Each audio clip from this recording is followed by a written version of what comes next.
Yeah.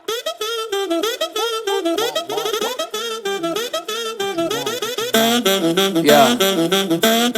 Come and never sleep on me. Eyes on my chain 숙여 너의 고개를 what you looking at fool 너의 눈 허리 멍청했고 find your comfort from another yeah I go low like undercover yeah wanna know my name 죽지 않은 일은 위에 부어버려 기름 guess you can even guess me cause I'm baby high low로 확실해 not like maybe Devil let me welcome to my palace 찾지 않아 Alice you just keep on wonder You just keep on wonder 찾지 않아 Alice 버려 너의 memory I just pop a bin Danny have been 나는 걸어 Boeing 747 날개 위 What's up, boys? How y'all doing? So, welcome on back to the pod, Mr. Colton, Mr. Caleb. How's everything down in Savannah right now? Still cold, but everything's melting. So, yeah, I was about to say wet because everything's melting. I hear you. So, what movie we here to look at today, y'all? Tomorrow Never Lies. Tomorrow Never Lies. So I see you've already did a little bit of homework. That was actually one of the trivia things I was going to say. You said that last episode. Oh, it is? That's, yeah. That reminded me. I guess I'd heard about that when I was a kid, that was going to be the original title. And yes. I was going to ask y'all, like, what would y'all have preferred? Y'all like Tomorrow Never Dies or Tomorrow Never Lies? I like Tomorrow Never Dies, but I mean, Tomorrow Never Lies kind of keeps, I mean, it's more going along with the story of the movie, I guess. Yeah. So before we get started into this, I want to go ahead and say, we got some viewer comments I want to bring up. Cal Reader 7376 said he just added our channel, and he actually got on and answered a question that I had about the. Well, I actually didn't answer a question I had. He fixed an inaccuracy on my part on the License to Kill review. Whenever we were talking about, it was not 47 Ronin. It was let me see. Was it Yojimbo? Yes. Yes, and that got remade. Was it a fistful of dollars? Is what he said? Yeah, probably. So I've seen those movies. I saw his comment, and I was completely checked out when you guys were talking about that because I think I was like looking at something Licensed to Queer posted. Yeah, and then we talked about that. So if I had been paying attention, I would have brought up Yojimbo. But those films are great, and it's awesome that he brought that up.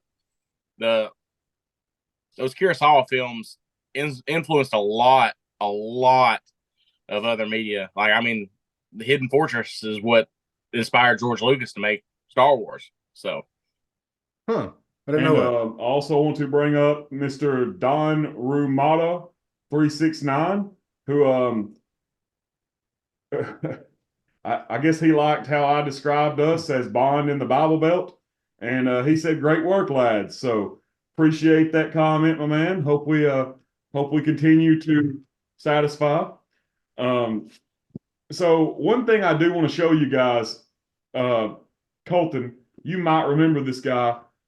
He's not with us anymore, but it was a man that I knew whenever I worked at Walmart. Do you remember Josh Bowles?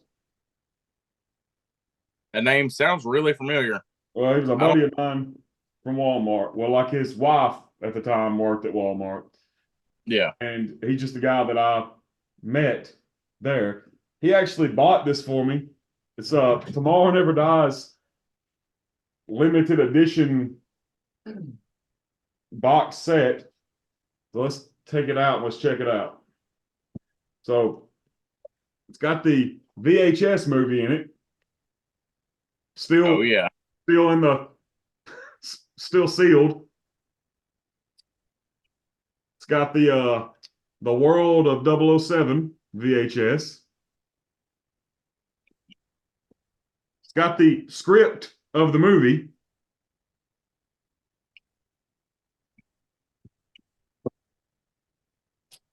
It's got this thing right here, which I think was like some sort of like promotional deal. You can like sign up to the Live Like Bond sweepstakes. When does that expire? Huh? I'm sure 1997, I guess, or 1998, something like that. I just want to make sure because I'd love to live like Bond. 1999 is what it says. Damn, we're a little too late. Also comes with a certificate of authenticity and some stills of the movie, like some pictures and I guess some behind the scenes shots or whatever. But nice little thing. You can find these on eBay and Mercari and stuff like that, or Facebook Marketplace for like $5. So if you ever do want to get your own little Tomorrow Never Dies special edition set, they're pretty cheap. But I dig $5? Yeah, like I've seen them go ridiculously cheap. I got this one. I think you were not here whenever I was talking about it. I got this for free. One of my buddies from Walmart. Yeah, no, sorry about that. I could hear you. I was trying to figure out whether my dog wanted out of here or not. He wants to stay, I guess. So, dude, it's almost I can't afford not to buy that. Yeah, like the ones I've seen go for like $5, $10, $15, like not expensive at all. That's crazy. Yeah. Something else I want to talk about.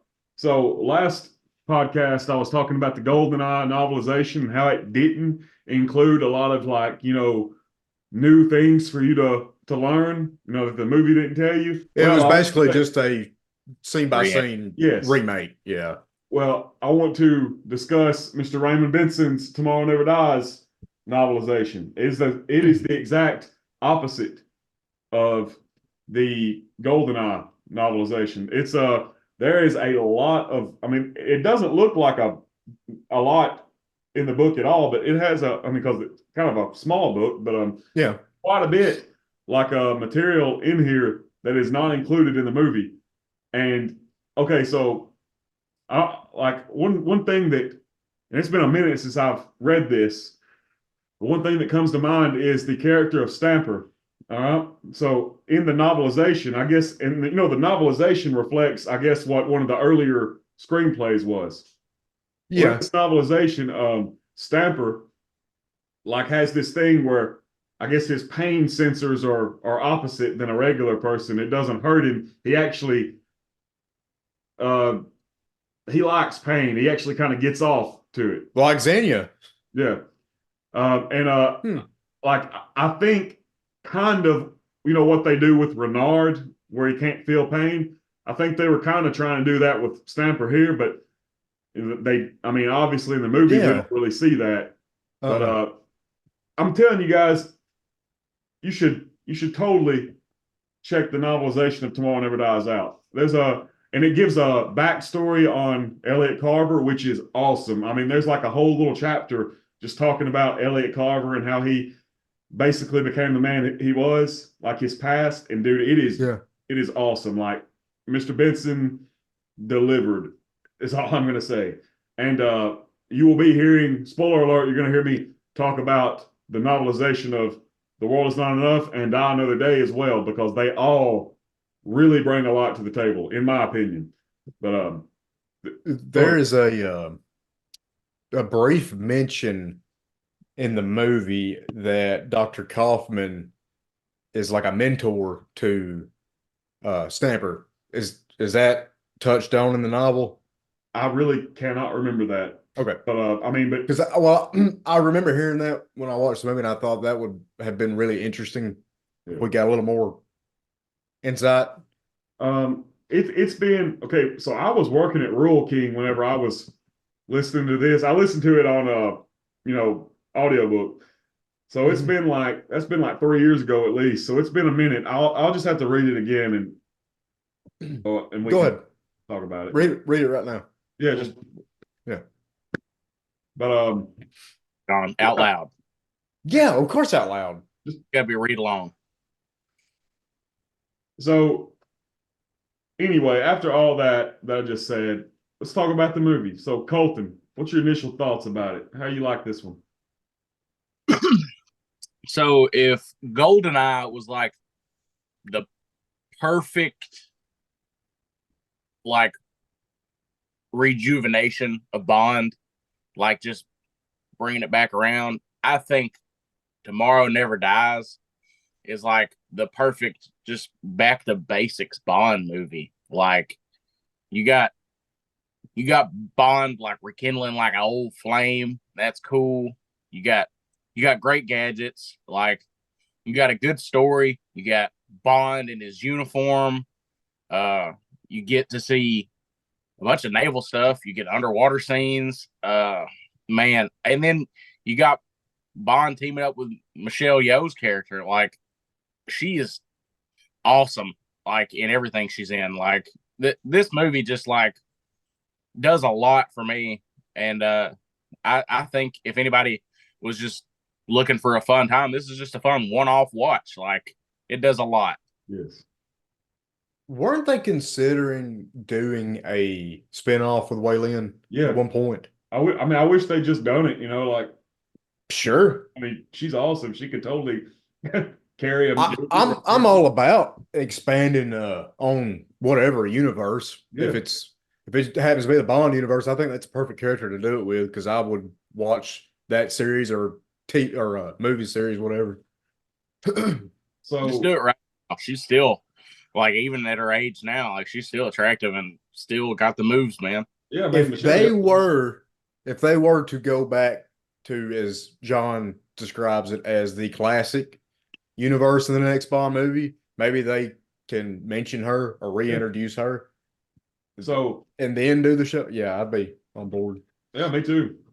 So I just watched this movie like maybe 2 or 3 hours ago. Yeah. So I saw some things that I guess I just never picked up on. In my opinion, I never realized how much of a kind of like a rehashing almost of The Spy Who Loved Me this movie is. Yep. Like, did anybody else get vibes from that? I mean, because big time. I was sort of picking up on it, and then when he teamed up with Wei Lin, I was like, "Yep." I don't know why I never realized that, but like today I was like, man, this is literally just like that movie updated to the 90s. I mean, we've got a foreign power, like an agent of a foreign power helping Bond out. We've got a dude trying to pit, nations against each the other. nations against each other. I mean, it was, but that being said, this movie does have some things, and I touched on this last episode.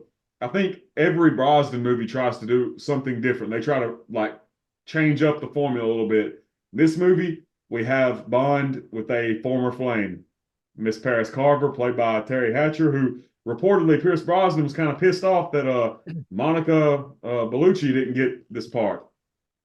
Have y'all read about that? I knew that she was considered. I said I knew. I know. Since you said that, it reminded me. Like I think I've read that somewhere, but she'd get her chance later. Yeah. And originally this was, I mean, I think people were talking about this being a like a recasted Sylvia Trench from Dr. No and from Rush with Love. And Yeah. I think there was also word about this being like Pam Bouvier coming back from License to Kill, but they, decided to go ahead and make a new character with Paris Carver. And it would be interesting if it was an actual Bond girl that we've seen.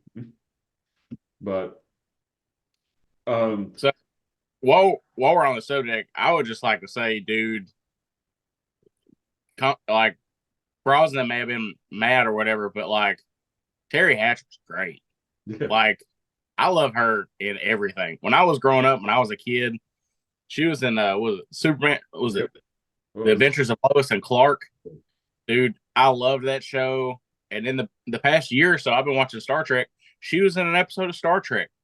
Like, speaking of Star Trek, so's Michelle Yeoh. She was in Star Trek Discovery. Like, dude, I can't say enough good things about Terry Hatcher. I mean, Terry Hatcher is awesome. I mean, she's pretty much good in whatever she's in, For sure. Like, I can't say I've seen too many things with her besides the Superman movie. And I think she was in Desperate Housewives. I haven't seen that, but I think I remember hearing Calvin Dawson talk about it on one of his episodes. Really, I don't. That's about all I know of her being in, though. when Whenever I I think about her, I think of the saw, Bond connection, though. yeah, but when I didn't realize she was in that, but until I saw the thumbnail on IMDb of her, like, it's got her name and then her face beside it, I was like, she just, I don't know, but she just looks a lot different in this movie compared to Desperate Housewives. Guys, I'm gonna be straight with you. Whenever I was a kid, so I rented this movie like as a little boy from the library in Savannah, and I remember her face was on the VHS cover. Dude, I thought she was like the most beautiful woman I'd ever seen. Like, of course, I was like really a little boy. Like, you got to understand, John, it's okay. Fox. But I did not know that our library rented movies. yeah, they had Dude. a little stand that a stand that you could like turn around kind of, and it had Yeah. some VHSs on it, and this was one of them.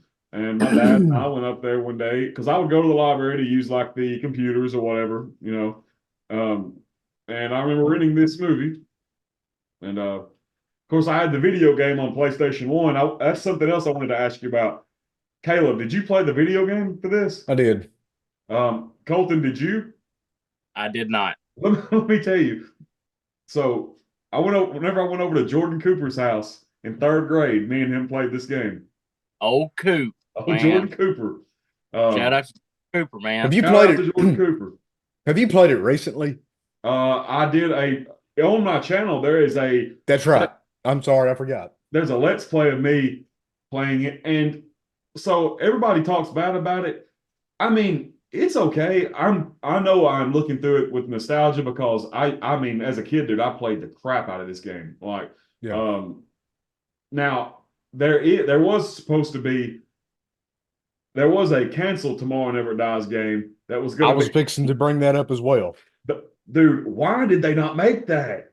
Like, That looked, maybe it was just because Desmond Llewellyn was playing it in the trailer, but that version looked so much more fun I than know what we got. scuba diving and there was an underwater car level where like Which would man, later get used in Nightfire. what? Yeah, that would get used. It came back up in Nightfire. Man, I've researched that game so much. This shows how much of a nerd I am. I've researched that, trying to figure out like all the information I could about it. Yeah. I know I played it a lot. I just can't. It wasn't as impactful to me as GoldenEye. Not obviously. at all. But so a lot of that from a lot of my memory from that time, I just didn't really retain. Yeah. So, but it wasn't a bad game. no, I remember having a lot of fun with it. I just don't remember a lot about it.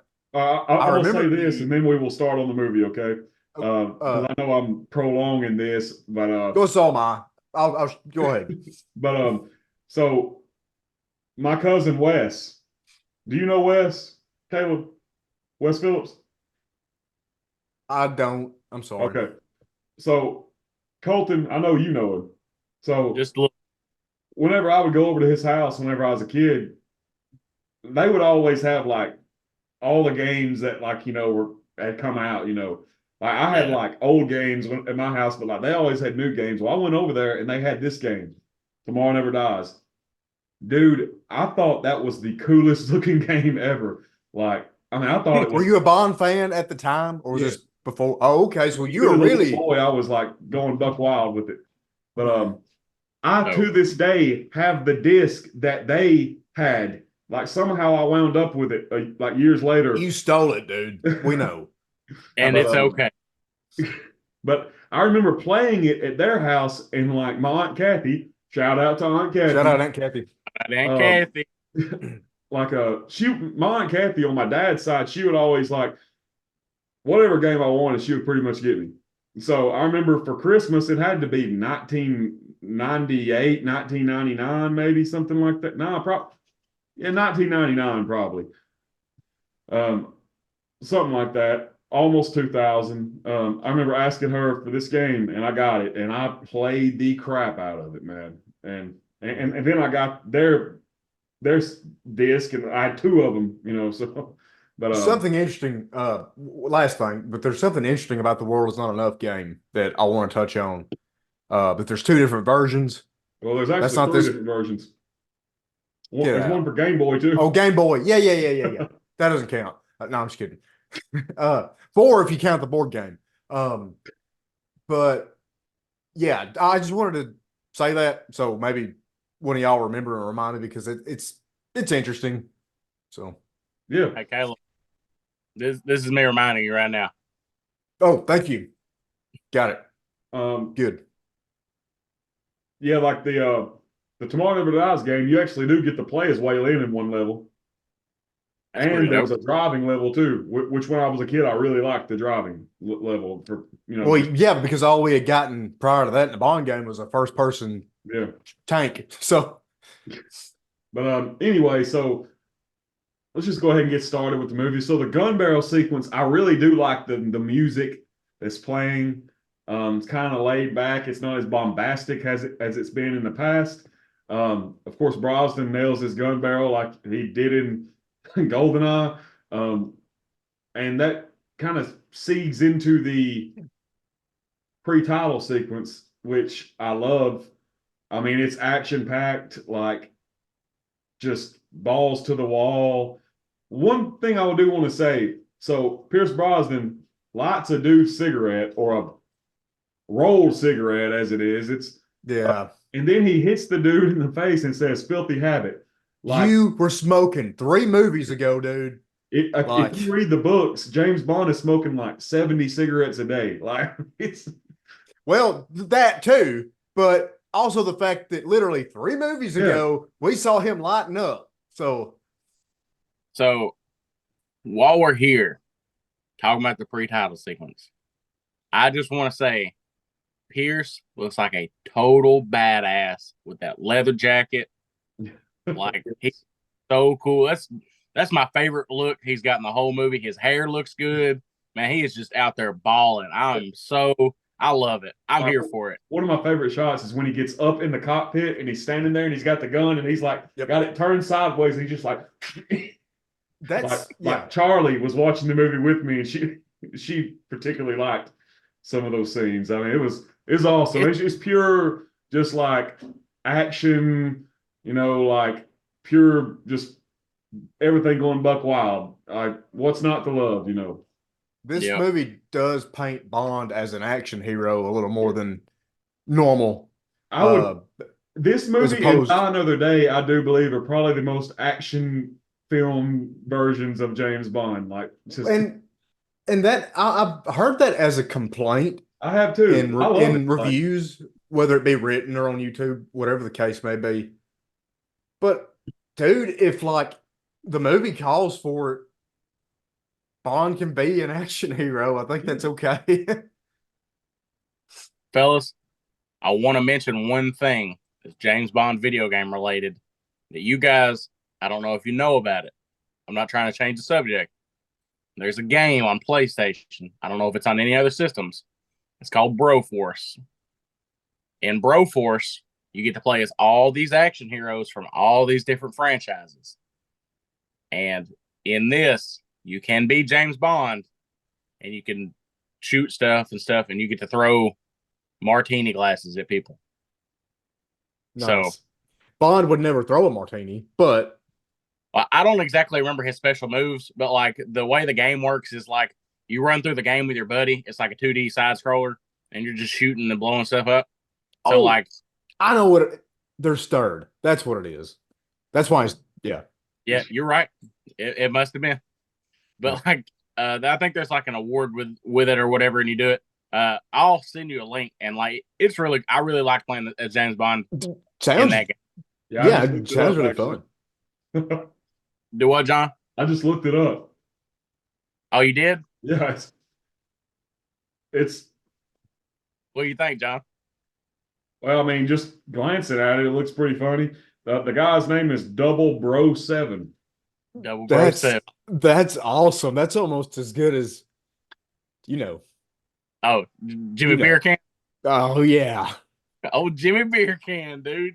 We'll have to talk about that sometime on the show. But Yeah, we I will. want to touch on this before we get too far away. The David Arnold score is Yes. so good. I love the GoldenEye score. I love the percussion focused score. But this just, it's like Colton said, this is like a classic. This is more of a classic Bond story, and the score just exemplifies that because it is a classic Bond score. It's great. And of course, we get a new character being kind of thrown in. We get Charles Robinson, which is pretty much like Bill Tanner version 2. Like, Should have just been Bill Tanner. yeah, but I mean, I like Robinson a lot, so I mean, hey, why not? And of course, we see M, and she's not as frosty and cold as she was in GoldenEye. She's kind of, you can tell by this movie, M's like, yeah, Bond's a badass. Let him go blow up the whole Russian, arms bazaar, whatever he's at, like. She's like, you know what? No, you know what? I don't even like Perrier. I like Bond. The Perrier in this film, man. What's that? The Perrier placement in this film, man. I was referring to GoldenEye, but Perrier, I don't remember. He gets his part in this film too, in Okay. Vietnam. When they're doing the chase in Vietnam? Oh, never mind. Like a I remember. full of Perrier. Yep. But so anyway, we get some of the major players of the movie introduced to us right off the bat. We get Henry Gupta, who is what was it that Robinson says he invented techno-terrorism? So pretty much he's a computer nerd. They said he's German. Gupta does not sound like a German name to me. It sounds pretty German to me. Was Gupta supposed to be German? They said that he went to school in America. He went to school at Berkeley. Yeah, but I know he was German though. Well, like I think I'm pretty sure they mentioned something about him being German. Either that or he was talking about the other henchman that was working for him. They might have both been German. But to me, I mean, this could just be like I probably sound like really like biased towards where people are from. But Gupta, I guess Gupta has always sounded like an Indian name to me. It could be that. Yeah, I actually get. I agree. I agree on that. There was something else I was going to say. Oh yeah, by the way, do y'all know the guy that plays Gupta? He looks really familiar. Ricky Jay. Well, he has this thing where he can like throw cars. Yes. And that was originally supposed to be like his villain thing where he would use them as, like weapons against Bond. But man, I wish they would included that. That would have been so awesome. Well, I was thinking about that today, and I was thinking about what I was going to say about that, and I was like, I think I would have liked to have seen that, but then I was like, well, I think I would have had to have seen it to have an opinion on it, because it could, if it's not done right, it could just be so goofy. Like hokey. Yeah. And that's not me saying that I don't like Odd Job's hat or Jaws's teeth or whatever gimmicky thing the henchman has. But Cards it seems like it could be kind of tricky if it's not done right. It could be hokey. So I got you. So like we get Bond in the MiG and he's flying out, and we get the other MiG coming in, and the dude strangling Bond, and the ejector seat goes up. So how y'all feel about that? I love this whole sequence. To me is perfect. I have one qualm. So like whenever he ejects the ejector seat, like the cabin depressurizes or whatever, he's not wearing his oxygen mask. How's he breathing? My wife said something about that too. You know what I said about this scene? What? How did that guy go to the bottom of the plane? That's all I thought. just by sheer force, his head. Yes, but that's a really good point, Colton. I don't know. It just, I guess it just slipped by me. I'm sorry. No, I'm glad. Yeah, it's something else I can talk to my wife about because she loves pointing out all the flaws in these movies. Something that's going to keep you up all night. Watch this with you? How? She did. Parts. I think she watched all of GoldenEye with me pretty much. Yeah, I don't think she she watched this in its entirety. So, She but missed out. She is slowly. I wouldn't say coming on board, but she thinks Pierce Brosnan is gorgeous. I don't blame her. I do. From an objective standpoint, he is. It's just a fact. I'll say it, dude. He's handsome as shit. Yeah. That's all I had to say about the scene. Just that guy going through the floor of that other jet, which I don't mind. Yeah. It was an awesome scene. I loved that scene as a kid. I didn't get how him going through the floor of the other jet made the other jet explode, though. Like It just scared him. So we get the title sequence, and what do y'all think about the song? It's a no for me, dog. Really? Dude, like, the song is, like, okay. And, like, it's okay. This is just my opinion. Like, some people might love this song, but, like, the song is just okay for me. And when I think of Sheryl Crow, I think of just, like, old trailer trash, dude. Trailer dudes. Yeah. I thought that exact same thing. And I thought, man, that now that I'm older and I sort of know who these performers are, going into this movie, I was like, yeah, that's kind of an odd choice for a singer, but I don't love this song. I like it. This Bond song is very by the numbers, which the same thing can be said about this movie. Very by the numbers. So yeah, I mean it's good. It's good enough. I mean, like, I feel like both of you, like, y'all's opinions, I feel like that is pretty much the popular take on this song. I feel like a lot of people are kind of like, meh to not liking it. Yeah. Personally, I mean, I like this song. I have nothing against it. I mean, sometimes whenever I'm driving on the road, I'll put this song on and just jam out to it. And by jam, I mean just drive my car regularly. I'm not one of those people that's like, doing all that crazy stuff in the car. I'm just a regular person. But dude, I would love to pull up beside you at a red light and just see you going crazy to some Sheryl Crow. Just some Sheryl Crow. And I'll put it to you like this. This is how I feel about the song. If this right here is middle of the road, I'm like up here. I could definitely see myself listening to it like you said, going down the road. Now, that being said, I do feel like the song at the end of the movie, which is Surrender by Katie Lang, I feel like it is most definitely the better song of the two. It is. I agree with that. And I want to take this moment to talk about another song. Hold on a sec. What was you trying to say, Colton? I was agreeing with Jonathan that song is far superior. Should have been the title song. Yes, it should have. And I also want to give one disclaimer. Though I may have mentioned trailer trash, there is nothing wrong with living in a trailer. I myself lived in a trailer for most of my childhood and have many fond. They're very mobile. Yeah.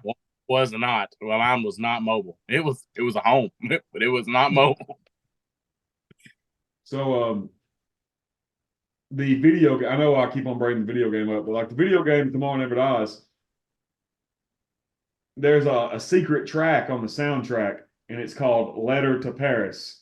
And it's like it's not just like, just music that like the levels of the game would have. This is like a song with lyrics, and y'all should check it out. It's called Letter to Paris.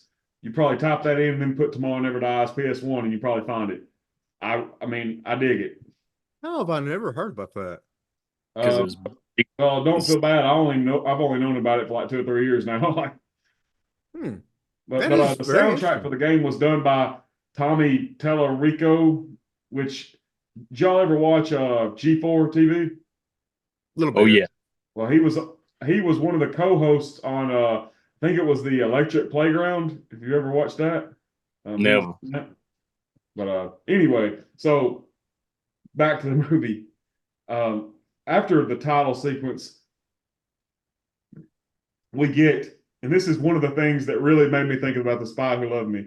they're all on the Devonshire, the ship, and things start going buck wild, and pretty much the Chinese are saying, you're in Chinese waters, you need to turn around, and they're like, no, we're doing our thing in international waters. Of course, we know this is because old Gupta done screwed everything up. So this whole sequence right here, we see the people on the stealth ship, Carver's men, just manipulate everything, from the drill to the shooting the MiG down. I mean, everything. The plot just gets laid out right here, and there's genuinely a few brutal scenes in here. With Yes. of course, we get Stamper, who brutally murders 17 British sailors. He pulls a Christopher Walken right Yes. here, like straight up mows those guys down. So, what do you think about it, guys? What do you think about the post-title sequence ship blowing up, whatever you. I think it's what you said. I think it was really brutal and very dark, which is, that's not a complaint. It's just Yeah. stating what it is. I like how the plot is laid out, like you said. I like how it's pretty straightforward, like just right out of the gate. Here's what this is about, and it does a really good job of doing that. I really think the way that the stealth ship is shown here, I mean, I could see this being maybe a lot of people's first, introduction to stealth ships. That weird looking ship that they're riding around on. I think that's why they modeled it so heavily. To me, it appears to be modeled heavily after a stealth bomber. So it does look like it, doesn't it? So when people see it, they automatically, kind of make that connection. Like, okay, it looks like a stealth bomber, so it's got to be stealth, even though it's in the water. But maybe that doesn't mean anything. It doesn't matter. Like that's how they got the point across. So ADHD moment of the pod. When I was a child, I had a stealth bomber, like model plane. I loved it. I took it with me like everywhere for like a good 6 months. It was awesome. what happened to it? I don't know, man. I lost it. I guess it was too good, stealthy. It's been hid all these years. So we get a young. I'm sorry. We get a young Gerard Butler here, don't we? The what now? Don't we get a young Gerard Butler here? Yeah, he is in this, isn't he?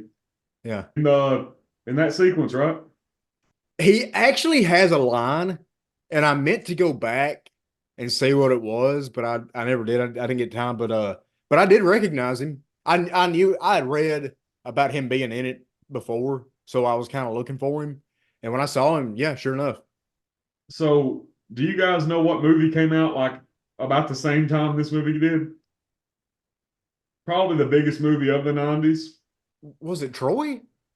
Titanic. Okay. Oh yeah. And I think that there's a few scenes in this movie which somehow remind me of Titanic. Like maybe that's probably by design. Like at the end when Bond and, well, this is spoiler alert, but whenever they're getting on the wreckage or whatever, that reminds me of Jack and Rose. But anyway, I digress. Well, hold on. Which scene? At the end when Bond and Wei Lin are, like. I thought the exact same thing. And I cannot believe I didn't make that connection. Of course. But so after this, we get Bond catching up on a little Danish. Well, hold up. Before we get to that, we do see Carver talking to all of his cronies, and Caleb, you know who's on the screen? It's Mr. Michael G. Wilson. Usually, brings this up. Yes. But, yep. We see him, and for those who do not know who he is the one that says, consider him slimed. That's Michael G. Wilson. Not a very good actor.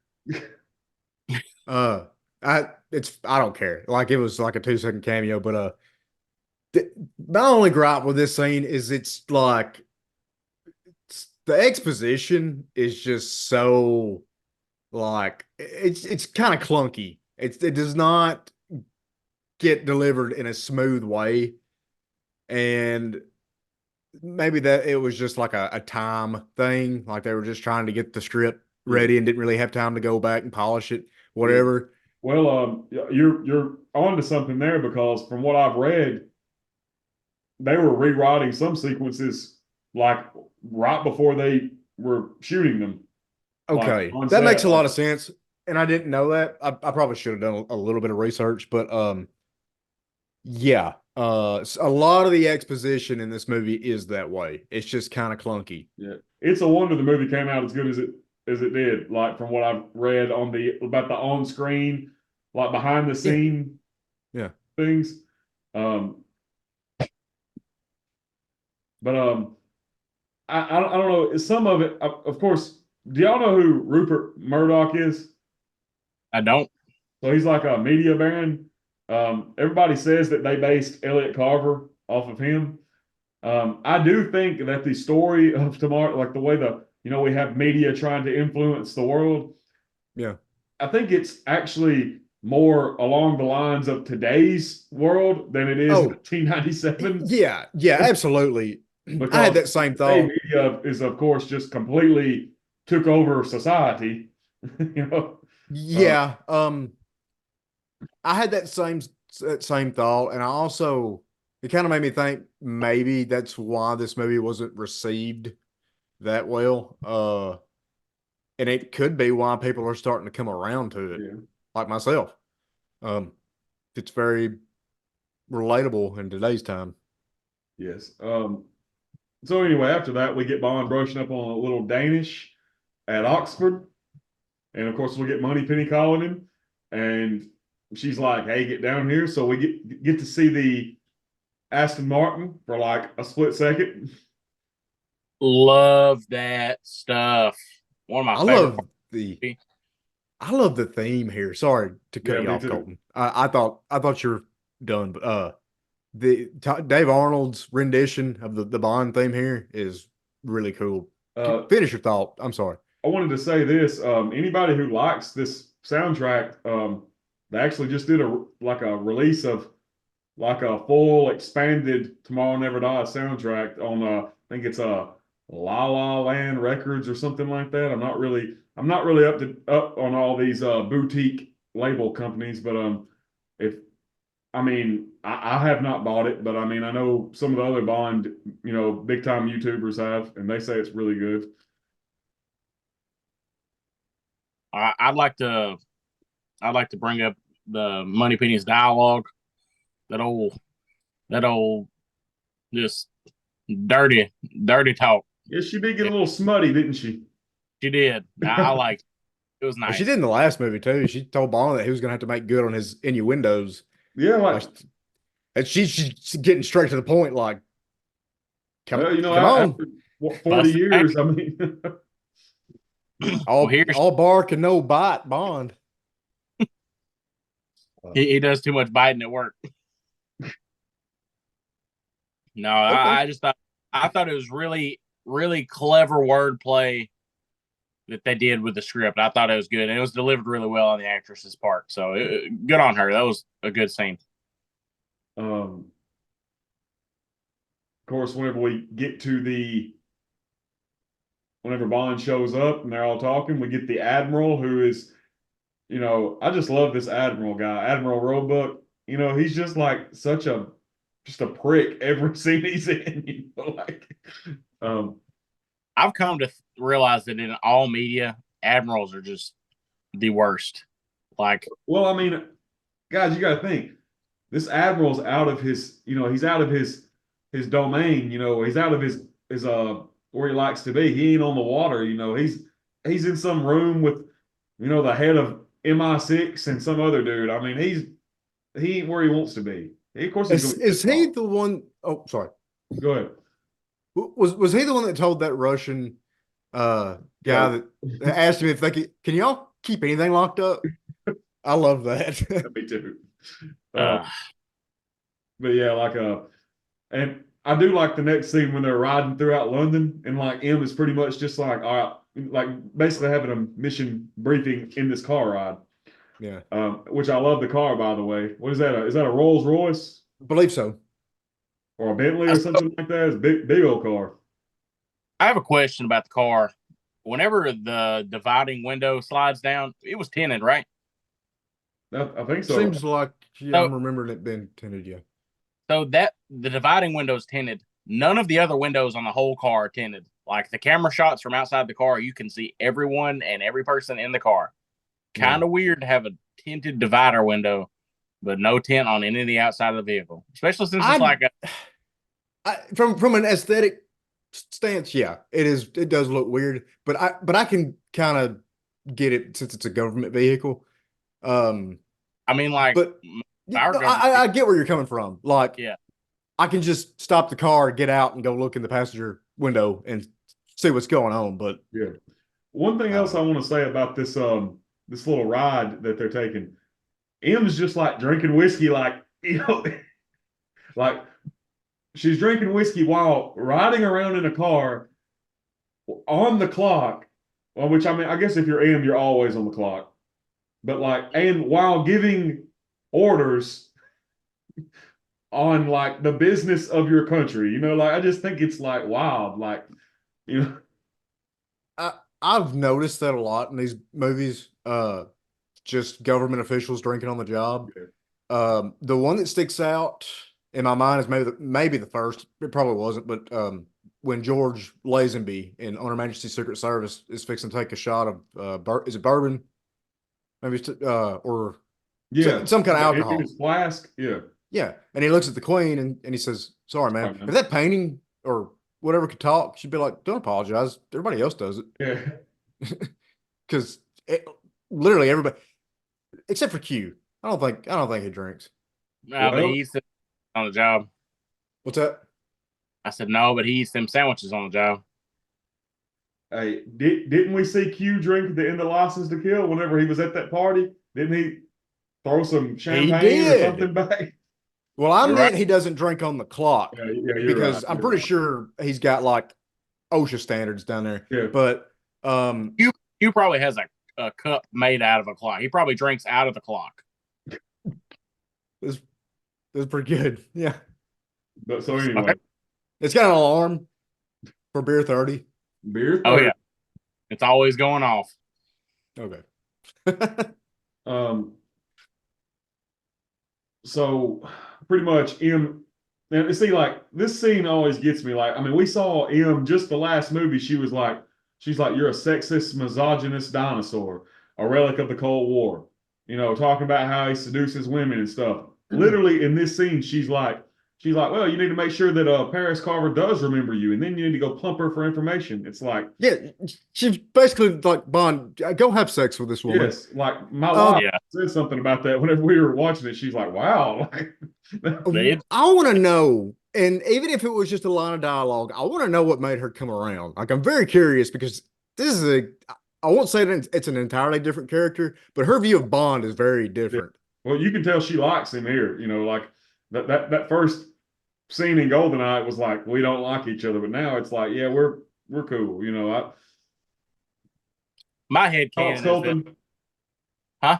Any thoughts? I know you like to talk about Bond's relationship with him. Well, I just like to say that my head canon is that like a good amount of time has passed between GoldenEye and now, and that like he saved the world multiple times, so she's just like, I'm stuck with this guy. I can literally not kill him. But like I still think their relationship is getting better too, though. Like, I mean, Bond is an asshole, but he's really a lovable asshole. Yeah, if you think about it. Yeah, most of the time, most of the time. I don't know, man. There were some times in the Roger Moore movies where I was like, come on, there's man. There's a few Sean Connery things. Yeah. But well, I mean, you see all those scenes, but I mean, you still all their friends, like Felix still loves James. M loves James. Like Q still hates James. He did in this movie, which we'll get to, but yeah, their relationship was a little more combative, it seemed like, versus Goldeneye. So, Yeah. But yeah, like speaking of Q, that's where we go next. And Okay. so one thing I do want to say about Q, I read that Desmond Llewellyn really liked Pierce Brosnan as Bond. He You really can liked tell. him. Like You can really tell. there's even a British TV show that Desmond Llewellyn went on, and I guarantee somebody that watches this is probably gonna know what I'm talking about. And if you do, go ahead and comment it on there. I can't remember what it is, but he even said that Pierce Brosnan was the best James Bond. Like said that on TV or radio or whatever it was. And I think in some scenes that you can see that I guess just the way he plays himself off. You could really tell it in Goldeneye, the way they were kind of joking around. Of course, that was just probably how they were told to play the scene. But that chemistry, they just played that so well. It's like, how could they not like each other? But like if you were viewing the films as like, I mean, of course, I know this is fiction. I'm just saying if you view the films as like, just on a timeline, you could see their relationship grow. Like Yeah. in the 60s, Q didn't like Bond because he was, but then you just slowly see him like, whereas the time we get to here, they've known each other for 30 years now. And I said something to that effect on my first episode. I think it was Goldfinger, where they were talking about he and Bond were discussing the car. And I said something like, it is really cool how over the span of the series we see their relationship evolve. Yeah. Where here it feels like an overbearing father figure, just making sure his kid does right. Yeah. And in these films, it seems like the boy's all grown up. So. Yes, I understand. But so Q's going to give Bond his car. Now there is a deleted scene which I love where Q opens up one of the crates. We're supposed to have the car in it, and it's a Jaguar that's like running around in there, and Bond's like, Jaguar, like acting like it was the car, Yeah. And Q's like, wrong assignment. Like, what kind of assignment would that be? But which you can see the Jaguar in the movie. You can. Yes, I was about to say you can see it in the background. But I wish I would have left that in. me too. But of course, we get the second of the BMWs, the BMW 750. A lot of people talk about how it's just like a family car, but I mean, this car, man, the gadgets sell this car. I mean, later on in the movie, we see this car doing some crazy stuff. What do you think about it, Caleb? I think Caleb's lagged out, hasn't he? He might have. Well, it's either he has or he's just really stuck in that pose. His screen's black for me. Oh, wait. Yeah. Well, I'm sure he will fix it. He always does whenever he lags out. Colton, what do you think about the car? Man, I think I've mentioned before in some of our very early podcasts, man, I'm not a fan of the BMWs, and I'm still not. I don't think I ever will be. The only BMW in his tenure is the BMW bike that I like. That's about it. The bike is a BMW, is it not? Yeah, it's a BMW. Yeah, it is. I hope my face froze in a flattering position. You looked good. Don't worry about it. Okay. I guess that's tradition now. Yeah, you always lag out at some point. Well, I would also like to say that while I don't like the car, the gadgets are really cool. Like all the gadgets are always like convenient for what he needs. Like we mentioned that. But they really serve their purpose, and like they look good doing it. It's just like I don't think I'll ever like a BMW. for Bond. I just don't think it's enough, man. I like this. I'm sorry. What was that last thing? I just said I just don't. I'm not sold on it. Like with as cool as Pierce Brosnan's James Bond is, like they didn't make the cars cool enough for him. It's not in this movie. Like the Aston Martin's cool enough. The BMW's not for me. Yeah, I'm with you to an extent. I do like this car a little more after seeing the movie because he is in Germany. So, yeah, it makes sense. You know what I want to say? I saw this meme today. It was a video, and it was like a driver's ed video, and it was like, whenever you approach a four-way stop, you stop and then let whoever stopped first gets to go. And then it said unless you're a BMW driver and you just drive right on through because you don't have to stop for poor people. You could use Bond as an example of that meme. He just didn't stop for a guardrail or whatever you want to call it, some sort of cement guardrail. You're right. But I said, okay, so what kind of brings me around to the car is just the fact that it is a German-made car in Germany. Yeah. That bumps it up a little bit, but it still looks like a sedan. So, yeah, like, and hey, I fully expected to be the odd one out here, but dang it, I should have got my Corgi car. I don't know why I always forget to bring my cars on here. I got to show my toys off. Anyway, look, it's not a bad looking sedan, but so Bond gets his car, and I really love the little, the thing where Q's like, do you need a collision coverage? Fire, property damage, Bond's like, definitely, just all that, just back and forth. Yes. Yeah. I like it. I love that he just shows up dressed as an Enterprise employee. Yeah. Favorite part. So I guess he's just the fact that he's making him fill out that paperwork is just him playing the part. Yeah. Okay. Because I was like, I mean, what are the what's going to happen to Bond if he doesn't like sign this stuff and doesn't get? They're not going to make him pay.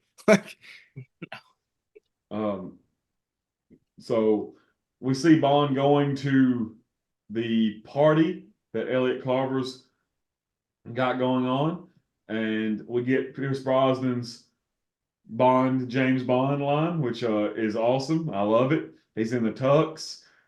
He's just dominating the scene. I really like it. We get Good way to put it. We get to meet Paris Carver, and I love the line when he says, "I always wondered what it felt like if I saw you again." Then just get smacked, like smacks the hell out of him. Yep. Doesn't he get smacked first? And then he says, I always wonder what it would feel like. What he says, I always wonder what it felt like if I saw you again. Then he gets smacked, and he says, now I know. Oh, that's right. Okay. Yeah, because I remember laughing really hard at that part. Yeah. Yeah, I love that scene. Of course, we get a little bit of, background. She's still pissed off at Bond because he walked out on her. And later on, we learned that the reason Bond walked out on her is because they just got too close. And this kind of plays into what we were talking about back in the License to Kill review. Bond's not going to let anybody get that close again, to marry or whatever. Right. And, but anyway, so we see Wei Lin, who, of course, Michelle Yao. How do you say it, Colton? I think it's Yo. Okay. Michelle Yeoh. Yeah. I think it's like Yo. I don't know. She's great though. Like superb actress and everything, man. Like, and she does her own stunts, like, because she's a trained martial artist or whatever. Like, she's just the whole package. Yeah. She's like, I don't think there's anybody that doesn't like that woman. For real.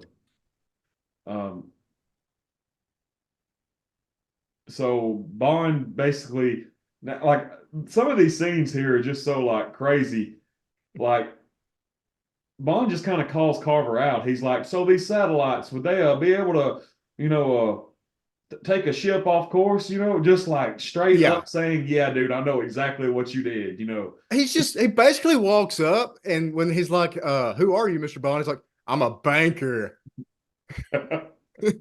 Like, he walks he up doesn't with even a try. Do I? I said Bond walks up with a blanket and he's like, what are you doing? He's like, I'm blowing my cover. Most definitely. I thought that was going somewhere entirely different.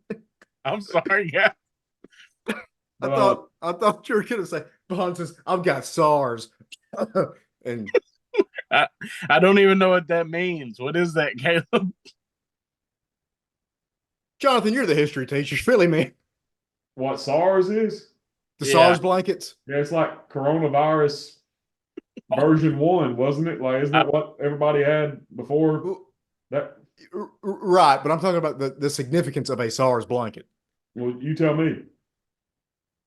This is about Bond, so I got you. All right. Anyway, yeah, I don't know what we were just doing right there. Blowing box cover. I don't know. I don't know either. All right. So anyway, pretty much Bond does kind of blow his cover though, like because, I mean, you like Carver would most definitely know something was up with this guy. Comes out of nowhere asking all these things, and another thing I want to say about Paris Carver, Paris and Bond are really bad at hiding whatever they got going on right here. I mean, everybody's looking at him. She smacks him in front of like everybody, and then goes on to say, well, the only way that we knew each other was just he dated my roommate. It's like, well, why in the hell did you smack the crap out of him in front of like everybody at the party? Yeah. No, you're right. They do a really good job of sort of setting up this serious relationship that they had, even though we never got to see it. Yeah. Like, I bought it. Yeah. And I guess it's easy to buy because Bond does all this globe trotting, and we've seen him get kind of serious with a couple of women in prior movies. So that never felt forced to me, which I appreciate, even though I've had issues with some of the other exposition in this movie, but yeah, I'll give it credit for that. Yeah. So Bond, of course, gets called to a room. So they take him to the back room, and it's all a bunch of old dudes. Like I had flashbacks of those old guys from A View to a Kill that Roger Moore and Patrick McNee fought. Like, that's who they reminded me of, just old people that were trying to be like thugs. I did not have as big a problem with that scene as I do this one. Yeah. This scene makes Brosnan look like a bitch. I know. Like, my wife. Colton talks about his headcanon all the time. In my headcanon, this scene is not in the movie at all. Like, what really just let them beat him. Like, yes. What makes it even worse is the sound effects, the over the top fist hitting flesh sound effects that they use. Whatever. I can get over that. Like, that's just the filmmaker's way of illustrating that a punch has landed. Whatever. But when they start using it, when they hit Bond with a broom, or when Bond uses a broom to hit somebody, I can't remember.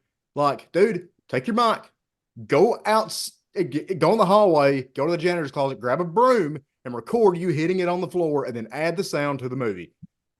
It's not that hard. Right. I do like it when like that one guy sitting at the desk watching it, and you can see Bond fighting in the background, and Bond's got that like double bass or a cello or whatever, and he's like fighting them off with that. You guys know what I'm talking about? I do. I just love that. It's just so goofy looking. And then, I would have been perfectly fine with that if the rest of the fight had sort of like earned that moment. Yeah. But it was just not a good fight from start to finish. I agree. But I do like it when Brosnan takes that glass ashtray and just like knocks it on. I mean, like he killed that guy right there, probably. Like I like how he was polite enough to clean it off first and then kill him with it. it had a little style to it, you know. He That's gave one it a thing. good. Go ahead. I said he gave it a good dusting. Yeah. Brosnan is so posh, almost seems like too much. I guess he just has style with everything that he does. Yes. I appreciate that. Yeah, me too. Man, like this his style like supersedes the Bond franchise. Like everything he's in, dude, he's just got like He's just the ultimate suave. dagger. Yeah. Yeah. So Bond shuts the lights off, which then basically embarrasses Elliot Carver in front of the whole world. And that leads to basically Carver insinuating that Paris, though there's a deleted scene which Carver pretty much says, go figure out what Bond's doing. I think it's implied here that he sends her off to figure out what Bond is up to. But this next scene when Bond's, chilling at his hotel waiting because he knows somebody's from Carver is going to come. Even though I think we're supposed to think Paris is sent by Carver, she's there because she's still got feelings for him. You know? Yep. And, go ahead. I love the look of Bond sitting there in the holster. Yes. Like got his jacket off, gun, silencer. Just killing glasses of vodka. Just drinking vodka. Back to back. I think that is a very James Bond visual. That is a Timothy Dalton James Bond. Okay. I'm so glad you said that because I thought about that when we got to this scene the other night. I think like I could really see. I think I buy Dalton's Bond doing this more than I do Brosnan. Not that I don't.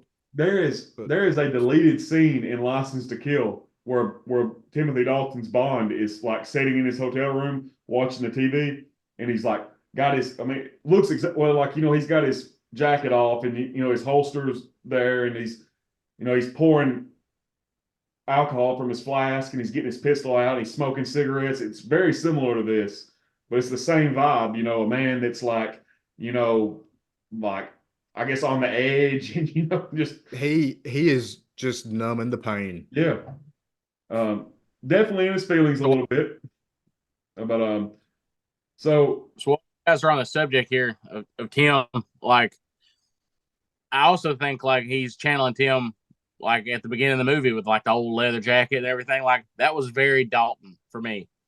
Like I feel like this movie and Goldeneye like kind of sort of usher that character in with Brosnan's character. Like I feel like there's a good melding of the two for me. Yeah, I agree. Yeah. Jonathan said something about Brosnan being a good blend of like Sean, Roger, and a little bit of Timothy, and I'm really starting to pick up on that. And I think the clothes have a lot to do with it. I think there's more Timothy in there than I first realized. Yeah. You especially see that in these two movies, like GoldenEye and Tomorrow Never Dies. I think by the time The World Is Not Enough, and especially Die Another Day comes along, I think Pierce Brosnan's kind of got his own little his thing he's doing. I think I agree with that, but I think Die Another Day is when it's really just full on Brosnan. Yeah, it's just definitely Brosnan all the way. Yeah, and for the most part, it's fine. Yeah. I'm actually looking forward to our Die Another Day review quite a bit. Yeah, I thought about that after I said it. Brosnan is not the problem with that movie at all. No, so like and honestly, and I'm not trying to get off Tomorrow Never Dies, but like guys, if you would have asked me literally 4 years ago, I would have said Die Another Day was my absolute worst, like least favorite James Bond movie. Nowadays, I view it in quite a different light. I wouldn't say it's my favorite, but like I don't hate it like I once did. But we'll trust. Go ahead. What? Spoilers for that pod. Like, I haven't rewatched that movie in about a year, but like, I know it's not great, but I enjoy the hell out of that movie. So that was actually the first Bond movie I ever saw in a theater. Was Die Another Day. Me and William Lewis went and saw it. And me and my dad went and watched it, and I loved it as a kid. And I still get that feeling. Like when I watch the movie, I'm like, oh yeah, I remember going to the movie theater and watching this. So like all that's still there. But now that I'm a little more analytical, we'll get to it. Yeah. I watched Spider-Man 3 in the movie theater. I think I did too. But just to get back to where we were at on Tomorrow Never Dies, we get Paris coming by, and of course they hook up, and we also see Elliot Carver being shown the audio clip from them talking, where Paris says, do you still sleep with a gun under your pillow? And that's when we see Elliot Carver say, well, I think it's time for my wife to meet the doctor, which I do think that scene does play into what you were talking about earlier, Caleb, about how some of the dialogue, some of the writing doesn't, some of the scenes don't always gel, because literally, like, I really think we're supposed to think Elliot Carver sent his wife to meet Bond and to kind of like snuff him out, figure out what's going on. But like, then in like this scene over here where like, he's like, yeah, kill her, because they've done things in the past. Yeah, okay. Now this may just be my stupidity. It very well could be, but I never got that vibe that she was sent by Carver. Okay. Never. So, but that's not saying that that's right. I'll tell you what I absolutely love about this section is the thing that gets Gupta's attention is the fact that Bond's report, he said it's perfect, government agent. And I was like, okay, for once, they weren't able to access this magic database that has every secret agent listed. It's like the list in Skyfall, I liked that little detail. That little thing did a lot for me. Yeah, I like that scene too. So pretty much Bond, Carver knows that Bond, hey, he's up to something, and he's definitely an enemy. So the next day we see Bond go to one of Carver's printing presses, and he gets up to all sorts of shenanigans here. For one, and I love how he uses his phone. And I know we've got smartphones now, but guys, just watching that movie today, seeing that Sony Ericsson that he was using, man, I wish I had that phone, boys. I do. Even just a prop of the phone, I love it. If I had a prop of that, I would have it up. It'd either be in the bar or my classroom, because I would want people to see it. You know what I like about it? Sorry, go ahead. I just said put it in a shadow box. Yeah, definitely, for sure. I'll tell you what I like about it real quick. I love the gadgets, but I like the fact that it has physical buttons. I love that. It has what? It has physical buttons as opposed to a touch screen. Yeah. I miss buttons, man. There's just something about clicking. It's just that audio, that sensory processing. That's what it is, Colton. Yeah, well, I used to like speed the buttons and text by the buttons, and like I had that stuff down. Like it. Look, I don't mean this to turn into a boomer discussion about how old stuff is better, but it's the feedback, dude. Like I fat thumb stuff on my iPhone all the time, and I hate it. With buttons, it's just easier. That was my favorite thing about the phone. So we pretty much see him use every one of his phone gadgets here. He uses the shocker to open the office. Then he uses the fingerprint scanner, and then I like how he just turns it around and just uses the fingerprint. I don't know about all that, but I like it. I mean, obviously, all those things being in that phone is a stretch to begin with. So yeah, that's fine. Oh, and he takes the antenna off and uses it as a lockpick too. I forgot about that. That's right. Yes. I wanted to say something about him like overloading that circuit to open the door. That's just pure Bond. Yeah. Like, because that's not what that was meant for. Yeah. But And of course, I like it whenever he's looking around Gupta's office and like it's showing just like little scenes of him like checking out. And one of them, it's like him sitting down in the chair, just like, just sitting there like, where in the world would this thing be? And then he looks at the satellite and he goes over and opens it and he gets in the safe and there's like a porno mag there and like some dope and some Was syringes. that heroin? What? Was that heroin? Yeah, I think so. Oh my gosh! Like you Like, talk about man, how do what? like man, Gupta gets up to some party and doesn't he? Like, Well, like The maybe if Germans- it was like weed or something, it would be like, oh yeah, cool. But you were talking about earlier how every once in a while this movie gets a little dark, and I was like, whoa, like what? But yeah, I really wanted to hear Bond's inner monologue in that scene when he was sitting there in the chair, like looking at the picture. I wanted to hear like I've been in so many of these bad guys' offices. Like I can figure this. The Yep. picture. So he gets the encoder and he's about to leave, but he hears somebody and he goes and looks at the door, and who would it be? Wei Lin. So this kind of just like leads into this big action-packed, great music, chase sequence, fight sequences. We got people being thrown into printing presses, blood coming on the newspapers. Days. I love how Bond is so like he is within an inch of making a clean getaway, and then instantly gets turned into her distraction so she can make a getaway. Like I love that. Colton, do you have anything to say? I just said they'll print anything these days. Yeah. Good one liner. And I love the music throughout this. Like whenever Bond's on the little cart thing that he puts on. It's like a dolly playing of some sort. Yeah. And that music that is playing then is pure Brosnan Bond to me. Like that is just I love it.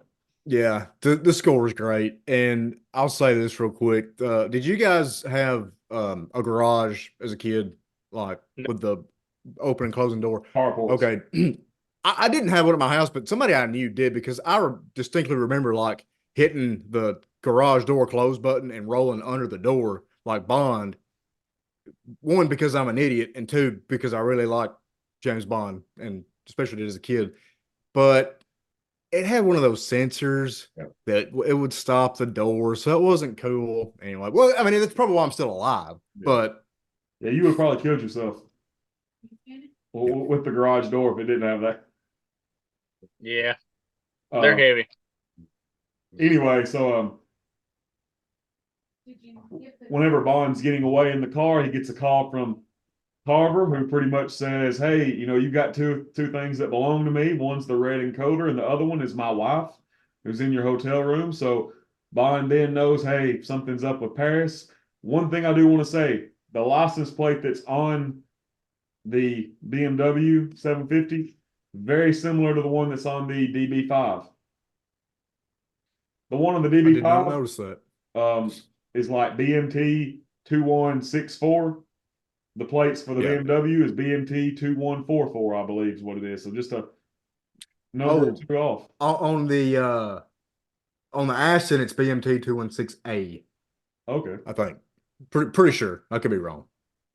But yeah, so he goes to the Hotel Atlantic to go see Paris, and of course we find her dead.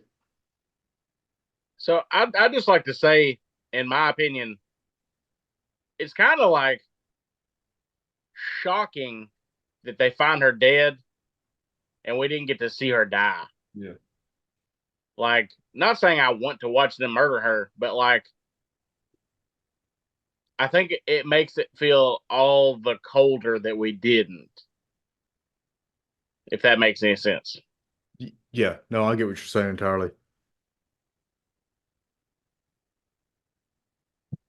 Will it focus? Anyway, it's Not really.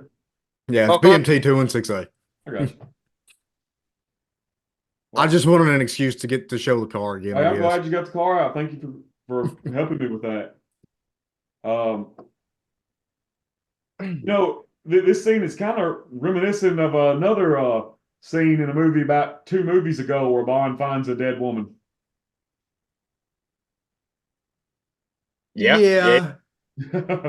Not the same implications, Not but the same implications, but Well, I mean, I still think he slept with both women. yeah.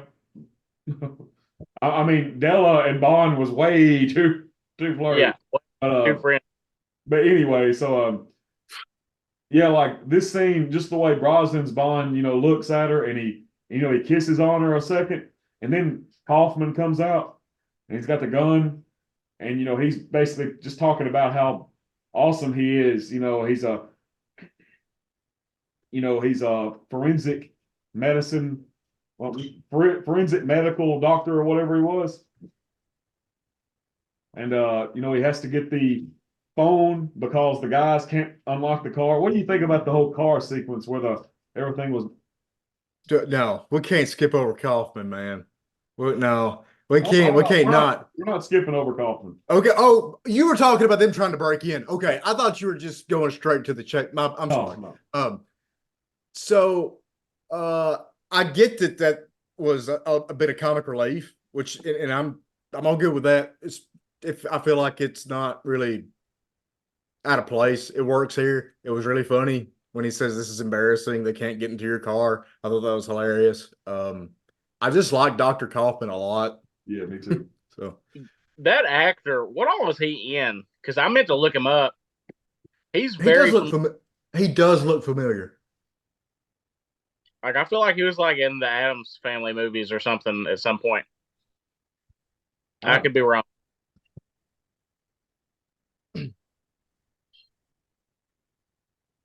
So the way Bond kills Kaufman, I really like that line. He says, we've talked about that. Go ahead. Oh, we've talked about it before. Yeah, I was just going to say, like, everybody knows how much I love that line. So yeah, I'm just a professional doing a job. He says, so am I. And I mean, it sums up a lot, really. But so are you Googling that guy, Caleb? Yeah. Who is he? What's his name?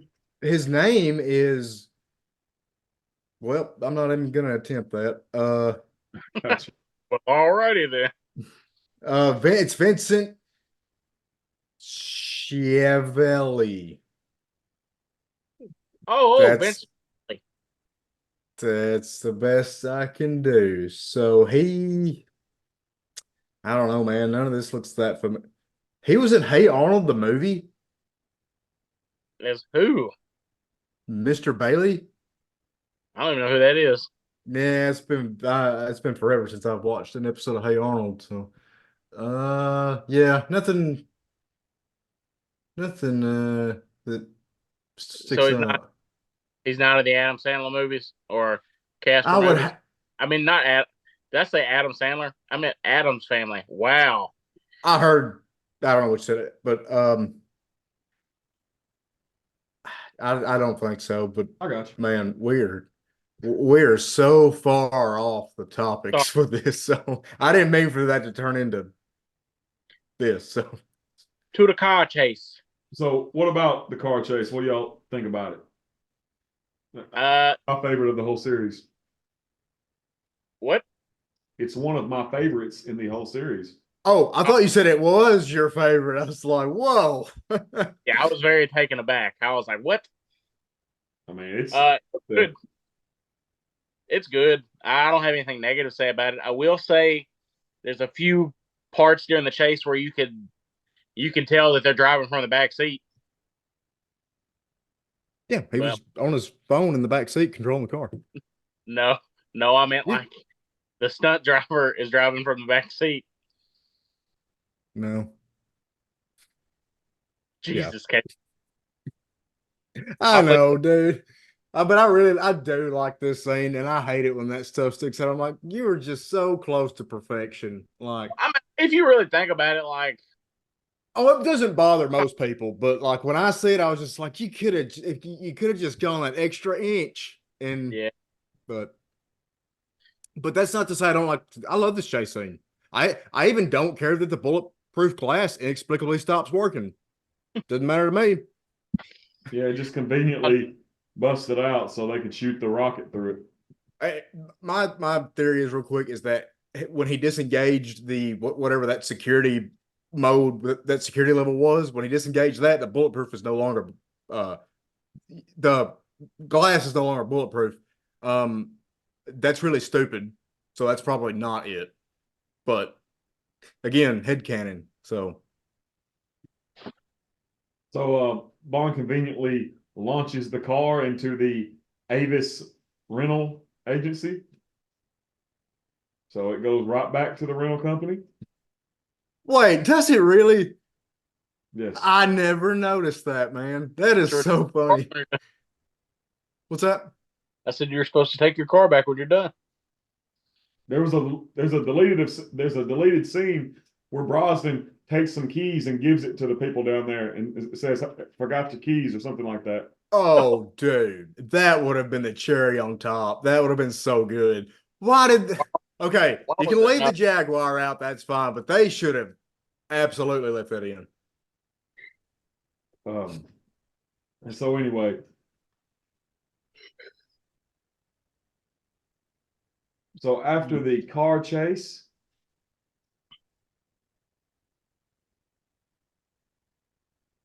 what does come next? I'm drawing a blank right here. Jack Wade. Oh yes, Jack Wade. Thank you. Thank you. So we And the get Jack naval Wade in this movie. Go ahead. What? and the naval suit, right? Yes, Bond Yeah. in the naval suit. Jack Wade in the dinosaur shirt. Dude, why does he chew his gum so hard? He is chewing the hell out of that gum. I don't know, man. Say what you will about Jack Wade, but he's a gum chewer.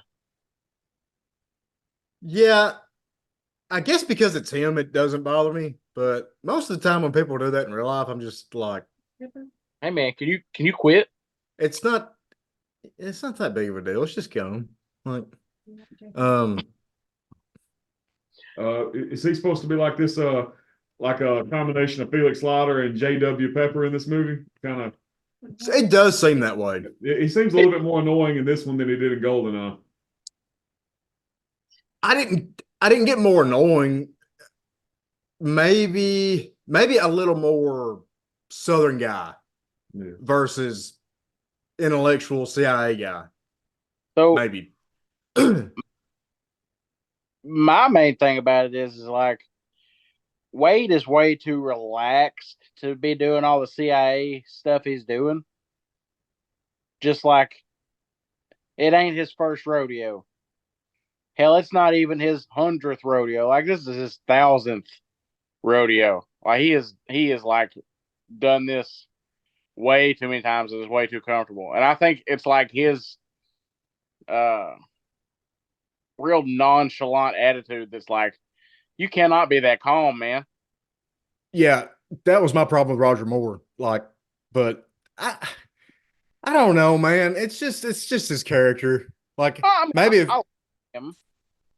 yeah, it's definitely like, hey, you're fixing to do this Halo jump. Like people have died doing this, so be careful. Jack Wade's like, oh yeah, we're gonna get to jump out of a plane. It's gonna be so fun. Yeah. Whenever But- Bond jumps out, Wade says, "Dude, say goodbye." Yeah, One of the best lines of the movie. Yep. he definitely, you can tell, like it's like he's having fun. Yeah. Another thing, Bond totally uses these guys here because he knows he's going into foreign waters and he lets them suit him up in American gear And jumps off before they, before they even know it. yeah. Like he played. Okay. If you want to talk about unrealistic, that would have been like front and center, like that thought of all of their insignia being all over that equipment. So they would have never gotten there. Yeah. If you want to look at it that way. Yeah, I want to add to what you're saying. I don't think even if they were not, I mean, even if there was no chance of them being in the waters of Vietnam, I don't think the United States, insignia and all. I don't think that would be on covert operations paramilitary gear to begin with. You know what I mean? Like, Right. Covert operations or not. I don't think they would let a government spy do that. Yeah. On especially on their behalf. So or maybe they would. And we just don't know about it. Why would we? Why would we know about it?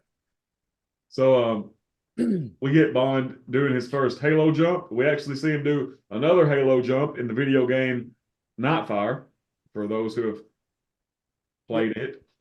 But anyway, he does his Halo jump and goes and pretty much right whenever he gets in the water, he finds the Devonshire.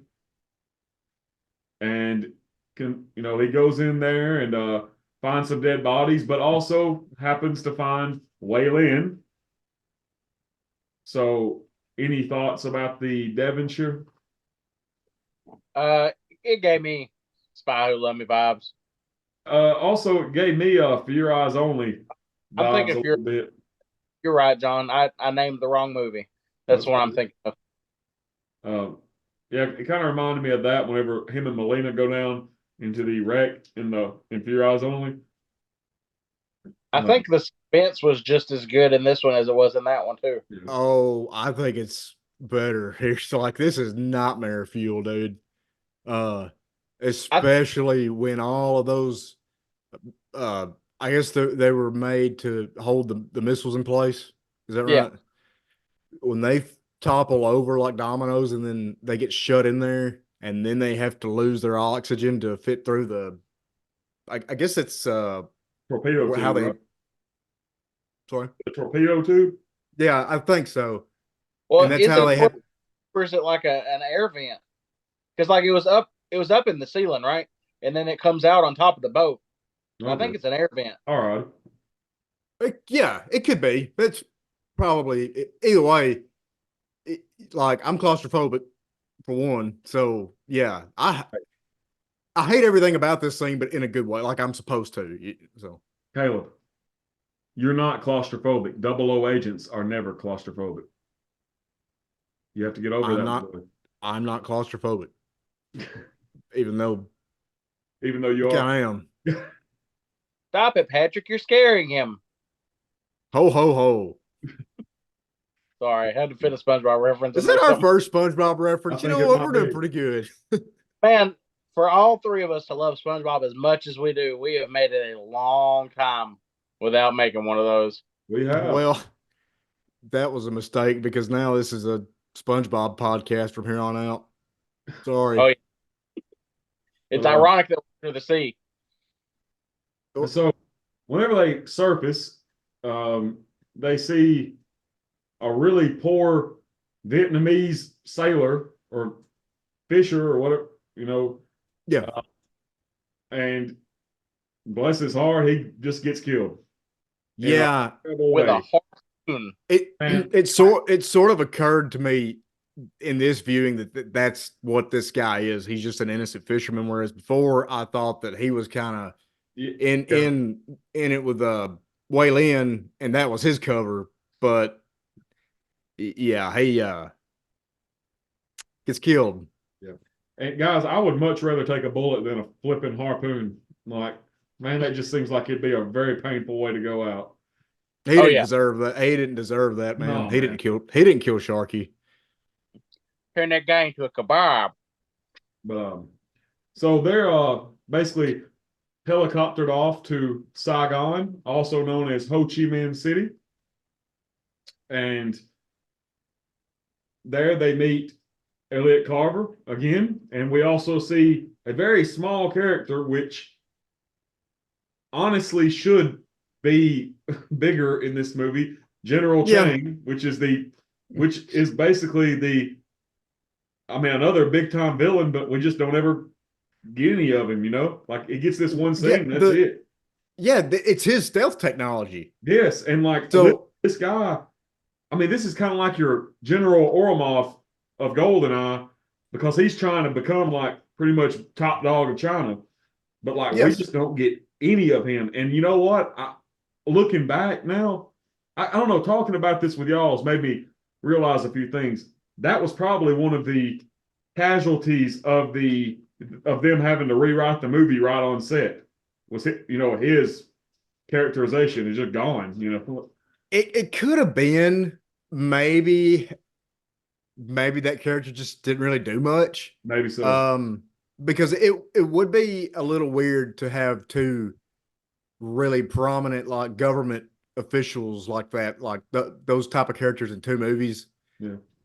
Maybe, but even with that being said, you still like he should play somewhat of a part. I wonder in the video game that got canceled. Well, see, okay, Caleb, do you remember the first part whenever they were at the arms bazaar and like Robinson is like that guy Satoshi Isagura? He's he did a nerve gas attack in the subway. Do you remember that? Y'all might not even know him.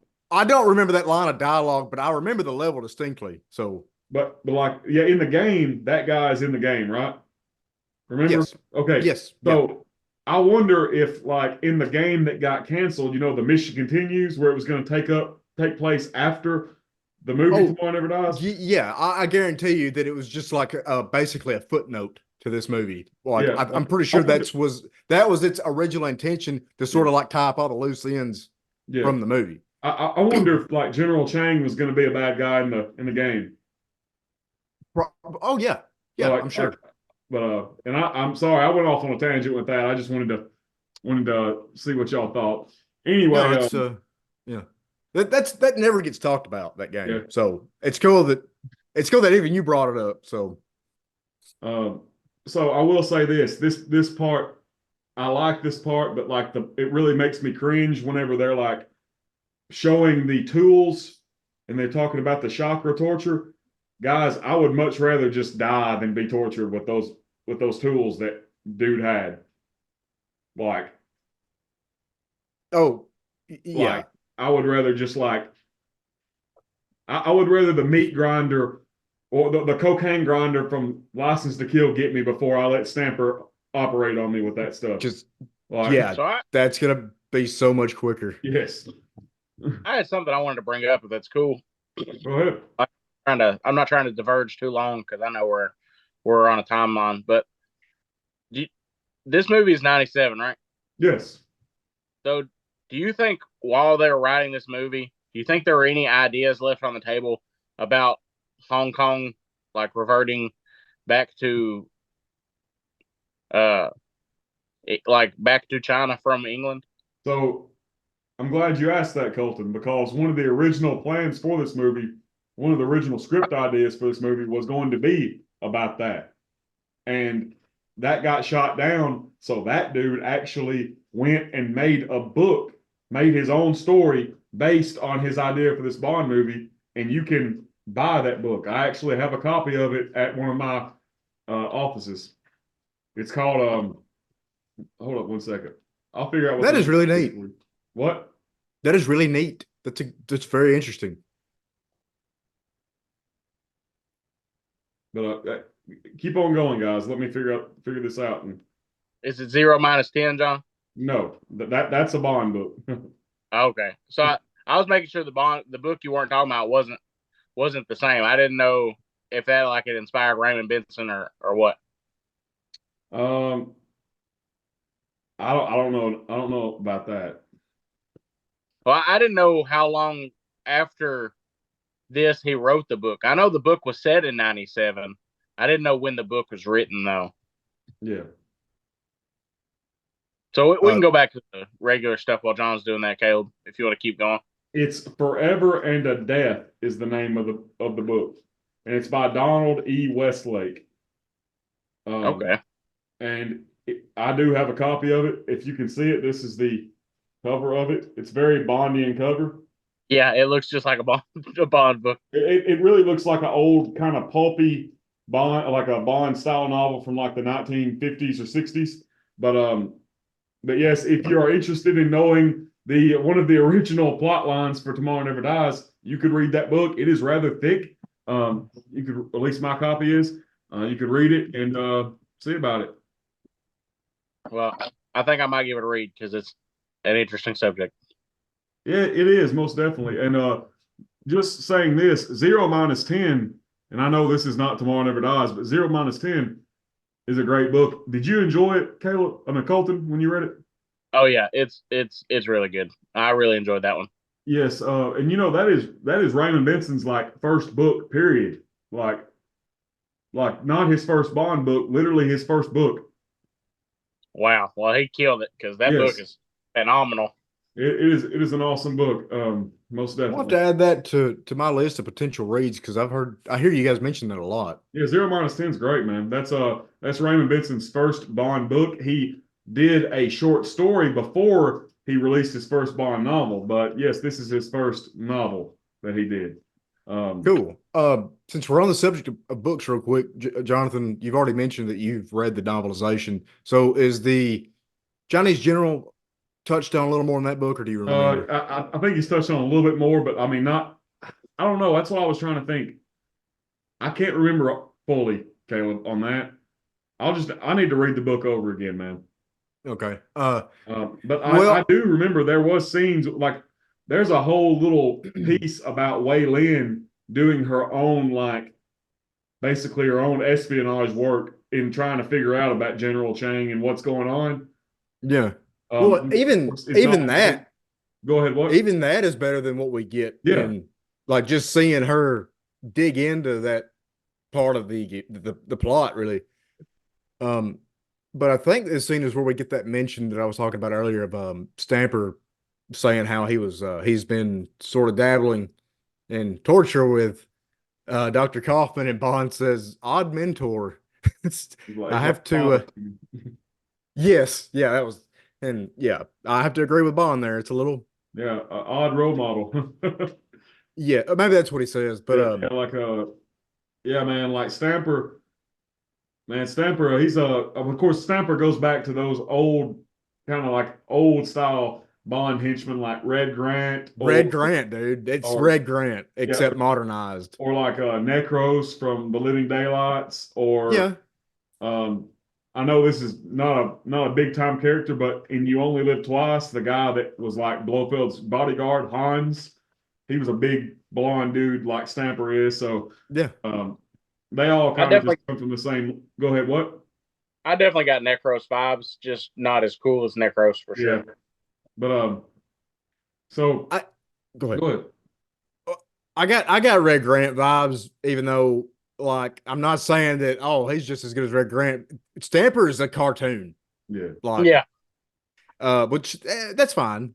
But I feel like as far as appearance, he's really modeled after Red Grant. well, all I'm saying is one of the things that I remember from the novelization of Tomorrow Never Dies is they really do give Stamper more of like a character and more like More depth. more depth and like I mean some of the stuff is not even in the movie at all. Like him enjoying pain, that's not in the movie. I mean, like he kind of gets off on it, well, for Yeah. lack of better terms. I'm not trying to turn this into an No. R-rated podcast, but I sort of picked up on that when you were describing it earlier. Yeah. but yeah, I do like this scene the way. I mean, it's unique in the way that Bond and Wei Lin are both handcuffed to each other, and they're doing their karate kung fu stuff. And I love that Bond is using the gun he's using. It's that really weird gun with it's got a circular cylinder magazine. It's on top. It's a calico something. I can't remember it's a calico M something, I believe. But Yep. I really like that gun. It's really cool. I'm I feel like I'm supposed to be the guy that's supposed to recognize the guns, and I forgot to look that up. I apologize. Not that big of a deal, but uh, I really like their escape here. Um, I like how instead of knocking on the glass, for those workers to open up the window for them, they opted to just shatter it. Just destroy That's it. okay. That's okay. And then it's just them being handcuffed is really unique, and it's a really well thought out chase scene. With that sort of hitch in their, because they're stuck together. Yeah. So It helps their chemistry a lot. Yeah. Like a lot. It's good character building. Well, Also, I mean, it makes the stunts more intricate and just whatever you think of movie stunts, this is one that's going to be in your mind for a long time. Like, it's not forgettable. Yeah. it is a very unique stunt showcase. Well, no matter what people think of this movie, oftentimes it's negative. Most everybody agrees that the scene that we were just talking about leads into this great action scene. It is really good. My only gripe is the helicopter defying physics. But yeah, I know that. I agree 100%. I get over that. I can forgive that. Well, what about the fact that they try to hide in a puddle of water to avoid the explosion? Shut up. Thank you, Caleb. Yeah, think- okay, that too. I think my favorite part of this whole chase scene is when they drop down into that person's room and like they're in the middle of having sex and the woman just goes back at it. Like, Yeah. Hey, you gotta do what you gotta do when you're caught in the act, eh? Yeah, I mean, like, might as well. Bond's like, been there. Well, like what I like is Bond looks over at them while that and he says, "Pop the clutch," and that's it. Like that's. I just like that line. Like it's like he was trying to think of a joke, but he's just so like distraught. He's like, "Pop the clutch," and they just drive on out. But I do have a complaint. One complaint this whole chase. So like she grabs that tool and she's smacking those latches on the side of that truck. I don't know if you've ever used those spring latches to open something. They're like almost impossible to open. There is no way she hit those spring latches with that and got it to fall. I thought the same thing, dude. Like seriously, there ain't no way. No, they're such a pain in the ass. Like that, it's not possible. That's the most unbelievable thing in this whole movie. Yep, the helicopter, dude. Come on. Yeah, no. The helicopter. It's them latches, dude. Hey, I really them latches, bro. I don't know much about that, but I will say, like, this is the same universe where Bond just like turns around and shoots all of those latches off of those whatever's like holding those barrels back in Goldeneye. So like this shit just happens. It's a wonder there's not barrels just rolling everywhere. Completely unrelated to this movie. It's related to Goldeneye. You know how all the barrels shot out in Goldeneye? I was at work the other night stocking the coffee, the K-Cups. And they've got these spring-loaded K-Cup things. And, like, there's this catch that's supposed to be on the front of them at the bottom. Well, it's like Starbucks flavor, didn't have the catch in the bottom of it. I got it loaded all the way up, and then I pushed it over to the side so it'll catch it, keep them from flying out. It slipped off, dude, and they shot at me like 20 of them. And, like, they all flew out just like those things in Goldeneye. And I was like, man. That was your Bond moment for the week, Colton.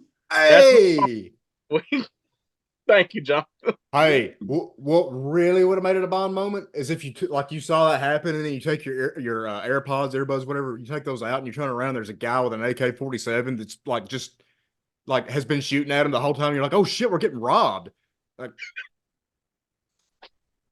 yeah, you're right. That would have made it way better, Caleb. Yeah, that would have most definitely. That would have been or just a diehard moment. Just turn around and one of my coworkers like, for Kroger, Colton. Dies. So what do y'all think about the BMW motorbike that he's on? The only BMW I accept in the film. Dude, I love this motorcycle. I do. Like Brosnan to me is the motorcycle Bond. I love it when they're running out and she's like, "Let's get a car," and Bond's like, "No, we're getting a bike. We're getting a bike." You know, like it makes sense because Bond knows that they're fixing to like I don't remember if the helicopter was after him at this point, but he knew that they were fixing to be chased. And Well, it just makes especially sense. like you got to think like a lot of cities in Southeast Asia are heavily populated, and their roads, sometimes you can't even get a car down them, because their roads have Yes. just got people all over the place. So it is smart on Bond's part to get on the motorcycle, And barrels. and the barrels. I mean, Yes. But yeah, latches, what's that? latches, Yeah. for Colton's. The matches though, dog. Yeah, I'm just not really as plugged into motorcycles as a motorcycle guy. I don't know I know if you are. motorcycles, man. What's that? I know absolutely nothing about motorcycles, man. That's Like, I'm coming. Go ahead. I know a couple different like Harley Davidson models, but other than that, man, I couldn't tell you jack diddly squat about some motorcycles. I've never driven a motorcycle. Well, my only experience was just like a dirt bike as a kid. That's it. So, to me, not knowing anything, yeah, I think it's fine as bikes go. So, I agree. After the helicopter defies physics, Bond and Wayland bring it down, get in the puddle of water to get themselves out of it. They go back to Wayland's. Oh, hold up. I'm jumping the gun. They go to take a shower in front of everybody. And my stepdaughter pointed out that there is a naked baby standing up while Bond and Wayland are taking a shower, out there in the middle of the street. There's a naked kid standing up with his parents right there near them. Yeah. I had never seen that. I bet I've seen this movie 40 times. I have too. That scene. Yeah. I just thought it was funny. That's the first thing my stepdaughter saw was a naked baby. I was like, I guess that's this movie's double taking parrot or whatever. do what now? I guess that's this movie's double taking parrot. I guess so. Or whatever bird did the double take. I don't remember. Pigeon. Double taking pigeon. My bad. Yeah, man. There's always new things to find in these Always, movies. isn't there? Always. That's one of the things that's so great about home media. You can watch it over and always find new things about it, eh? But anyway, she locks Bond to the shower, which he pretty much just yanks off. Which my wife commented on about how they didn't seem to care about the poor people living in Vietnam. They've got leaks everywhere that they don't care. But so anyway, we see a bunch of dudes show up to go basically ambush Wayland, but Bond kind of steps in after Wayland's already beat the crap out of like 6 guys by herself. I really hope that guy what Great fight scene. She does great here. Yeah. Yeah, it is a great fight scene. I just really hope that guy that Bond punched out actually was part of this group. Not just some random dude that was trying to light a cigarette. Yeah, because okay, so we see this shot of Bond, I'm pretty sure. If I remember right, we see a shot of Bond like looking across the street, and then the camera cuts to some guy like talking on a cell phone maybe, or like yelling. And is it that the guy that he punches out, or Yeah. It's a guy across the street. So those guys pull up and they get out, and the dude on the cell phone kind of like waves at him or does something. And he's on his phone and he's trying to light a cigarette, and Bond walks up and he's like, right. Basically he does that he did awesome magic trick. But like, why does Bond, what's he got against smoking in this movie? Like, we get it. Like, you don't smoke anymore. Good for you. You quit. But it would mean so much more if Bond was not then smoking a cigar 2 movies from now, Yes. Like, that is a good point. Cigars are classy, though. Not cigarettes. Cigarettes aren't as classy as cigars, man. You obviously never I'm kidding, Tom. never experienced the taste of a cigarette in the morning. Well, sometimes I've smoked both. I'm kidding, man. Sometimes it's just the implication of a cigarette and why it works so well for Bond. When I see Bond smoking a cigarette, it says to me, I don't care anymore.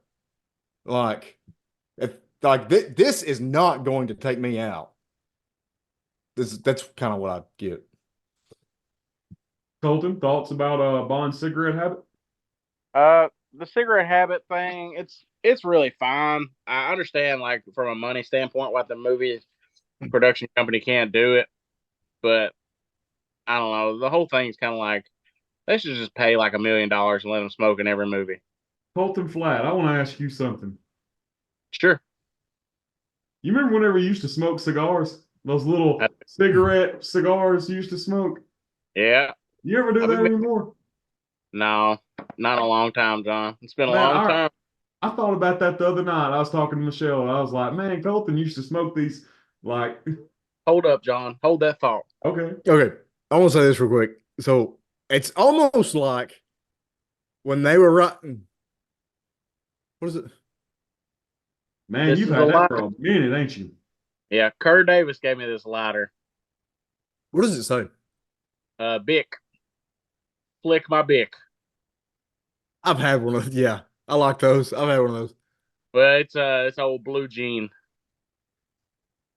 Okay, so it's like they were writing the script for Goldeneye, and somebody wrote a scene that starts with like, and Bond pulls a cigarette out, and somebody was like, "Oh, we can't do that anymore. They make us pay this ridiculous fine or whatever." And so the producers called Marlboro or whoever, and were like, "Hey, will you pay us if Bond goes around hitting people smoking cigarettes?"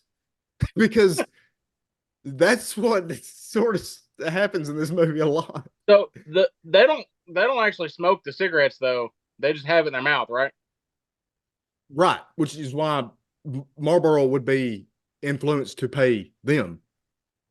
So like, if they don't light the cigarette, they don't have to pay the $1 million, right? Oh, I don't know how that works. Yeah, I don't I'm know how that works making either. a very stupid joke. It's not really even that funny. So like your joke, I get it, but like my brain, the ADHD triggered it. I'm like, so if you can get around paying the $1 million or whatever, just have James Bond walk around with an unlit cigarette in his mouth all the time. I think that's worse than just not smoking. Hey, I think James Bond should start dipping. Oh yeah, Throw a hog leg in and Jimmy Beer can. Dude, imagine Bond in M's nice office and he's getting a briefing. M's telling him what to do. And M's like, what the or fuck was have a that? water bottle like all the Or yeah, that. He pulls it out of his tux. Oh my god. Yes, dude. It's like, okay, if they will let you do that, like, that's okay. It's a good alternative, not according to the dip can, but to me, as far as Bond goes, it is a good alternative. Anyway, getting back to where we were at. So pretty much Bond is at Wayland's almost like a Q lab. We've got weapons and gadgets and dragons that shoot flames out. I love when Bond gets his new Walther P99. This is the first we see of that, which Brosnan will actually use for the rest of his run. So he keeps the P99 for the rest of his movies. We also see Daniel Craig use the P99 in Casino Royale. That's right. Okay, I was After just that, fixing to say, Go ahead. it's weird that he only got it for 2 movies. Like, but that's Brosnan. Craig got it for 1. I always forget about that for some reason, but I don't dislike this gun. I've actually shot one before. It's fine. But it just does not have the same curvature or the same. Yeah. It just does not have the same personality as the PPK. Yeah, the PPK is, I mean, not trying to be sentimental, but like the PPK is literally James Bond's like signature weapon, you know. Yeah, it's so synonymous with Bond. Yes.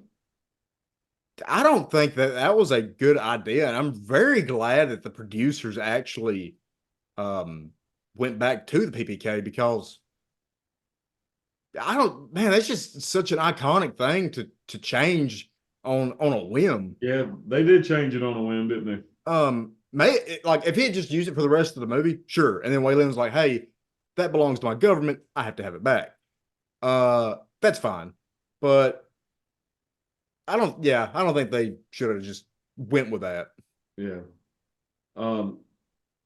So they gear up and decide to head out to Halong Bay to meet the stealth ship, which they do in the little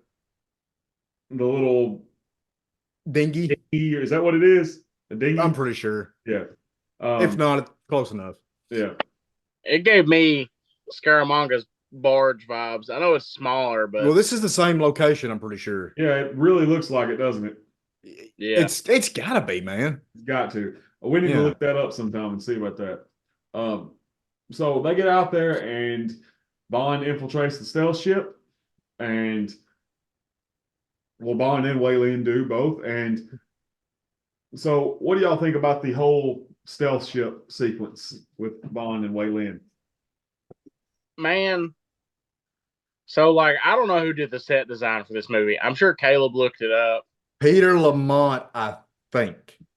Dude, I'm not saying he's on the same level as Ken Adams, but, like, you could definitely tell he was trying to phone it in, and I thought it was pretty great. It's very Ken Adam inspired. Yeah. Or influenced at least. Well, in that you could just say Bond influenced, and it sort of means the same thing because it's very true. I'm just like, it's just they did like a very good job, imitating a lot of the ones from the past. I think. Yeah, the interior of the stealth ship, especially because to be honest, we don't really get a lot of exterior shots of the stealth boat. I think I said stealth plane on accident. I didn't mean to. And of course, why would you ever see it in broad daylight? So whatever. But but the interior is, it's very like it's on the same level as the train in Goldeneye, I think. Yeah. I don't know, man. I think the boat's cooler than the train. Well, it's trying to do two different things. Where Yeah. I'm just saying, like, whenever I rewatch Goldeneye, I always forget about the train. Whenever I rewatch this movie, I do not forget about the boat. If that makes sense. No. That's I get you, but man, the train, like I just love the contrast of this evil looking train on the outside. And this then is kind of the same guy that forgets about the tank sequence in Goldeneye every time I go to rewatch it. But we don't spend a lot of time there, so there's that. Yeah. But as from a technical point of view, they're both like really great sets. And I love them both. Yeah, most definitely. We get Bond holding up Henry Gupta, and of course Carver kills him, and a lot of things happen. Of course,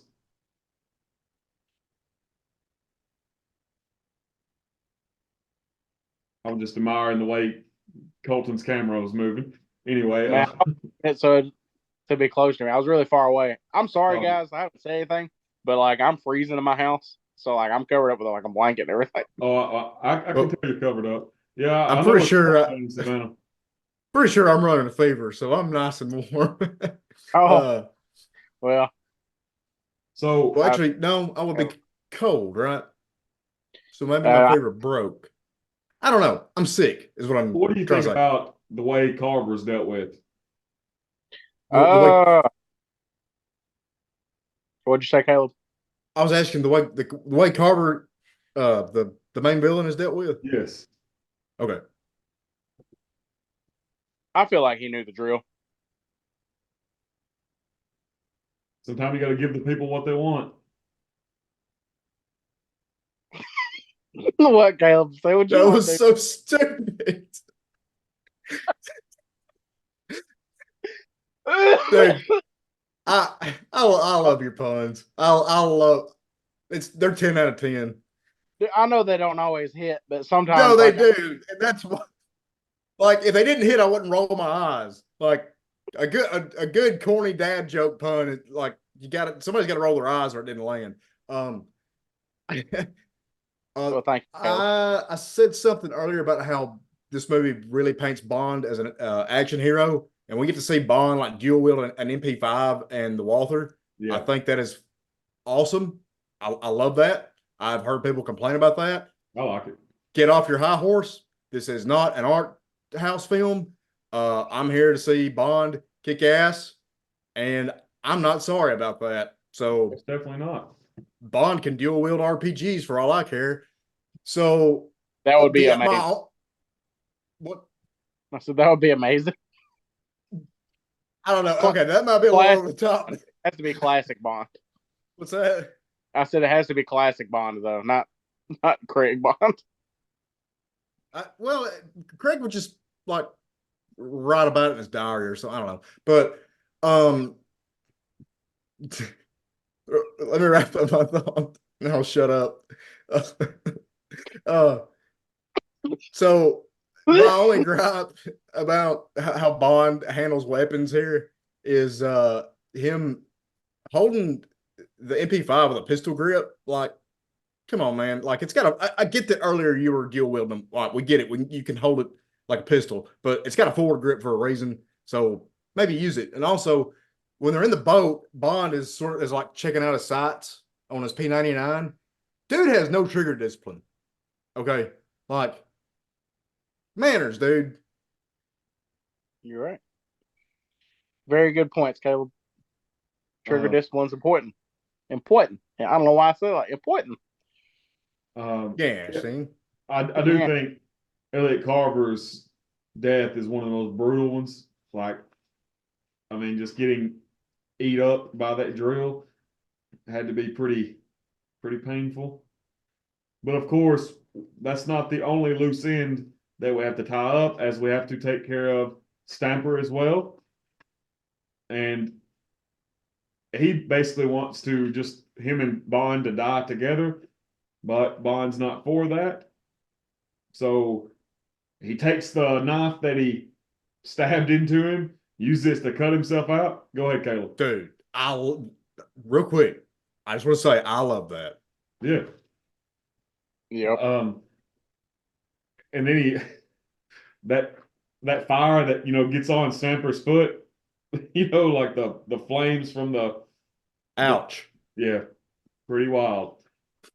And of course, our heroes save the day and wind up on a raft, and they decide to just stay undercover Instead of blowing the cover. Okay. I got a few things to say about this scene, if y'all don't mind. I know y'all are just so done with this shit, so I'll make it quick. What is that device that okay, so I get why he puts the grenade in the jar to hold the pin, or no, not the pin, but whatever. So he puts the grenade in the glass jar to keep it from going off. What is that device that he puts on the glass jar? It's something to break it, but is it ever explained? So I thought it was like sonic frequency coming from his watch that shatters the jar. Okay, so they just didn't cover it. Like, I think.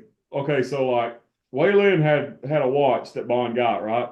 Right. I remember him getting the watch. Yeah. Didn't he take the little pin out of the watch and he stuck it in there?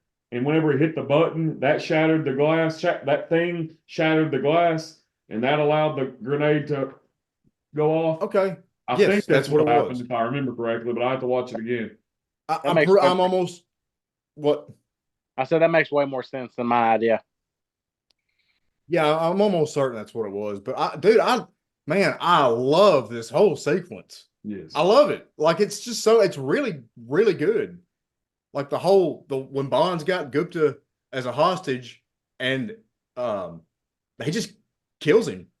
Like, he says, "Do you realize how ridiculous your whatever he says your bargaining chip is, or whatever?" Like, and then I thought about it, I was like, well, yeah, I mean, you can be done with this guy if you want. And but I mean, gonna have to find a new hacker guy, but it's the 90s. They're everywhere. Yeah, I think that's enough. So Colton, Colton and Caleb both. Do you have any last words to say on Tomorrow Never Dies?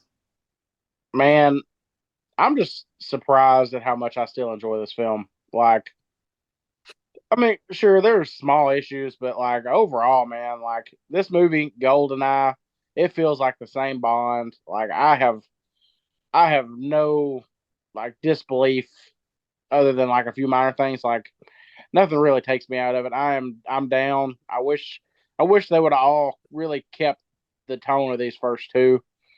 And like they do for the most part. It's really just the acting that kind of changes a little bit for me. But like I don't know, I liked it. I'll probably rewatch it again in the next few months. Like I come back to these Brosnan movies ever so often. I I love Pierce. He can almost do no wrong. Almost. Caleb, you got anything you want to end on? This is a great movie. I have some gripes with it. Like Colton said, it's not perfect. It is by the numbers Bond movie, and that is not a bad thing at all. Sometimes you just want to put on a Bond movie just so there will be a Bond movie on, and that's okay.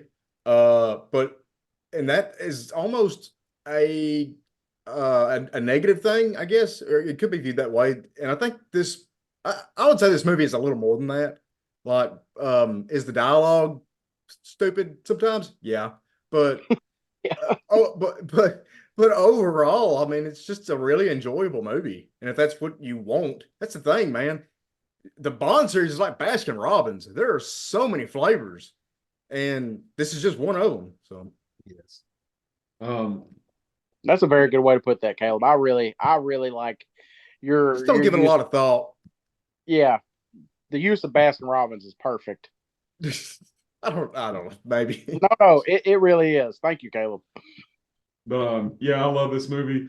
I love all the Brosnan movies, but I do like this one quite a bit. It's great. I don't know what else I can say about it that I haven't already said. It's good. It's just did you guys notice how fast this movie goes? It is a shorter movie, but even with that, it is just it's paced very well. So It's very digestible. yeah. Just some things I want to end on. Read the novelization of Raymond Benson's Tomorrow Never Dies. It's awesome. Well, let me rephrase what I just said. Read the Raymond Benson novelization of Tomorrow Never Dies. And also, I meant to say this at the beginning of this podcast, but there was a new James Bond comic that came out like the 17th of January. And Colton, what is the man's name that did it? Garth what? Garth Ennis. Ennis? Garth Ennis, yes. I never know how to say his last name. So Garth Ennis, okay. And have either of y'all looked at it? No, I haven't had. No, this is news to me. Well, so are either of y'all a fan of Garth Ennis? I love Garth Brooks. I've never read any of Garth's work. I know he wrote Preacher and he wrote some other stuff, but I haven't really. Yeah, he wrote. I think he did write The Boys, and I have read several issues of The Boys. The Boys is wild. So, and he wrote several of The Punisher too. I haven't read any of those. Okay, so this author wrote a Bond comic book. Yes, that's awesome. It is extremely dark in some places, boys. I ain't gonna lie to you, man. Like y'all know me, the grandma. Dude, what? Okay, all right, okay. That's what I was afraid of. That's my problem with. I'll keep this short. Dude, like that's just shock back. Like, man, I'm gonna be straight with you. It works out. It's not bad, but that's the only spoiler I'm gonna tell you about it. But it was so like wild whenever it happened. Like, okay, that's my problem with a lot of modern shows. It's just like, okay, you're being edgy for the sake of being edgy. It's just like it's so out of nowhere. Like you didn't have to. The show did not need that. But well, I mean, I will give it a fair shake if I get a chance but I mean, because she was a bad guy though. I mean, she deserved Like it. the Okay. grandma in Goldeneye, is that what she's like? Or Golden? Like literally. Okay, have either of y'all played the Punisher PlayStation 2 game? I love that game. Okay, do you know who Ma Nucci is? Well, she was like this old lady who was like head of a mafia family that you kill in the Punisher game.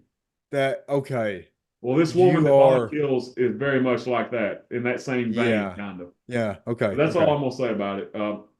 But yeah, I'm actually looking forward to the rest of his run of the Bond comics. Can't wait to see him. But that being said, I think we're about time. It's about time to call this one done. We will see you next time for The World Is Not Enough. And until next time, boys. Colton, was you about to say something? Yeah, was you gonna say something, Colton? Yeah, I asked if you knew how many issues he was going to be able to do in his run. I really do not, Colton. To just give you a ballpark estimate, usually whenever Dynamite does these runs of Bond comics, it's like 6 issues per story. Yeah. Um, I think the Bond Origin comic had 12 issues in it, if I'm not mistaken. So I do expect there to be like 6 issues, and then they'll probably come out with like a trade paperback or a trade hardback or whatever you want to call them. Yeah. I don't know. I mean, I did like the first comic that Ennis did. I thought it worked out. Um, I'll probably pick it up.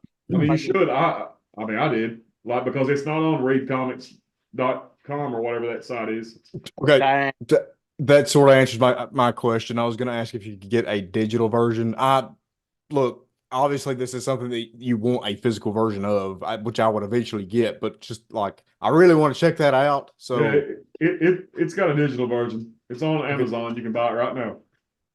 oh, well, just could have just Googled that. But thank you. But Well, that's what we're here for. We're here to keep people from Googling. that's That's right. like my one job for sometimes not his. Like I do expect you to Google when we need Googling. I thought that was hilarious when we had Brent on last week and he was the one Googling stuff John is like, because I was so bad at it. What's this plane called, Caleb? Fuck. Let me open up Flight Simulator because that's efficient. But all right, guys. All right. If we don't have anything else to say, I'll go ahead and sign off. well, it's been a good one, boys. Always. I'm Colton Platt. Jonathan Lonham. Caleb Humphrey. Shout out Aunt Next time. Kathy. Shout out Aunt Kathy. Always Aunt Kathy. Take it easy, boys. See you for The World Is Not Enough. Adios. Adios.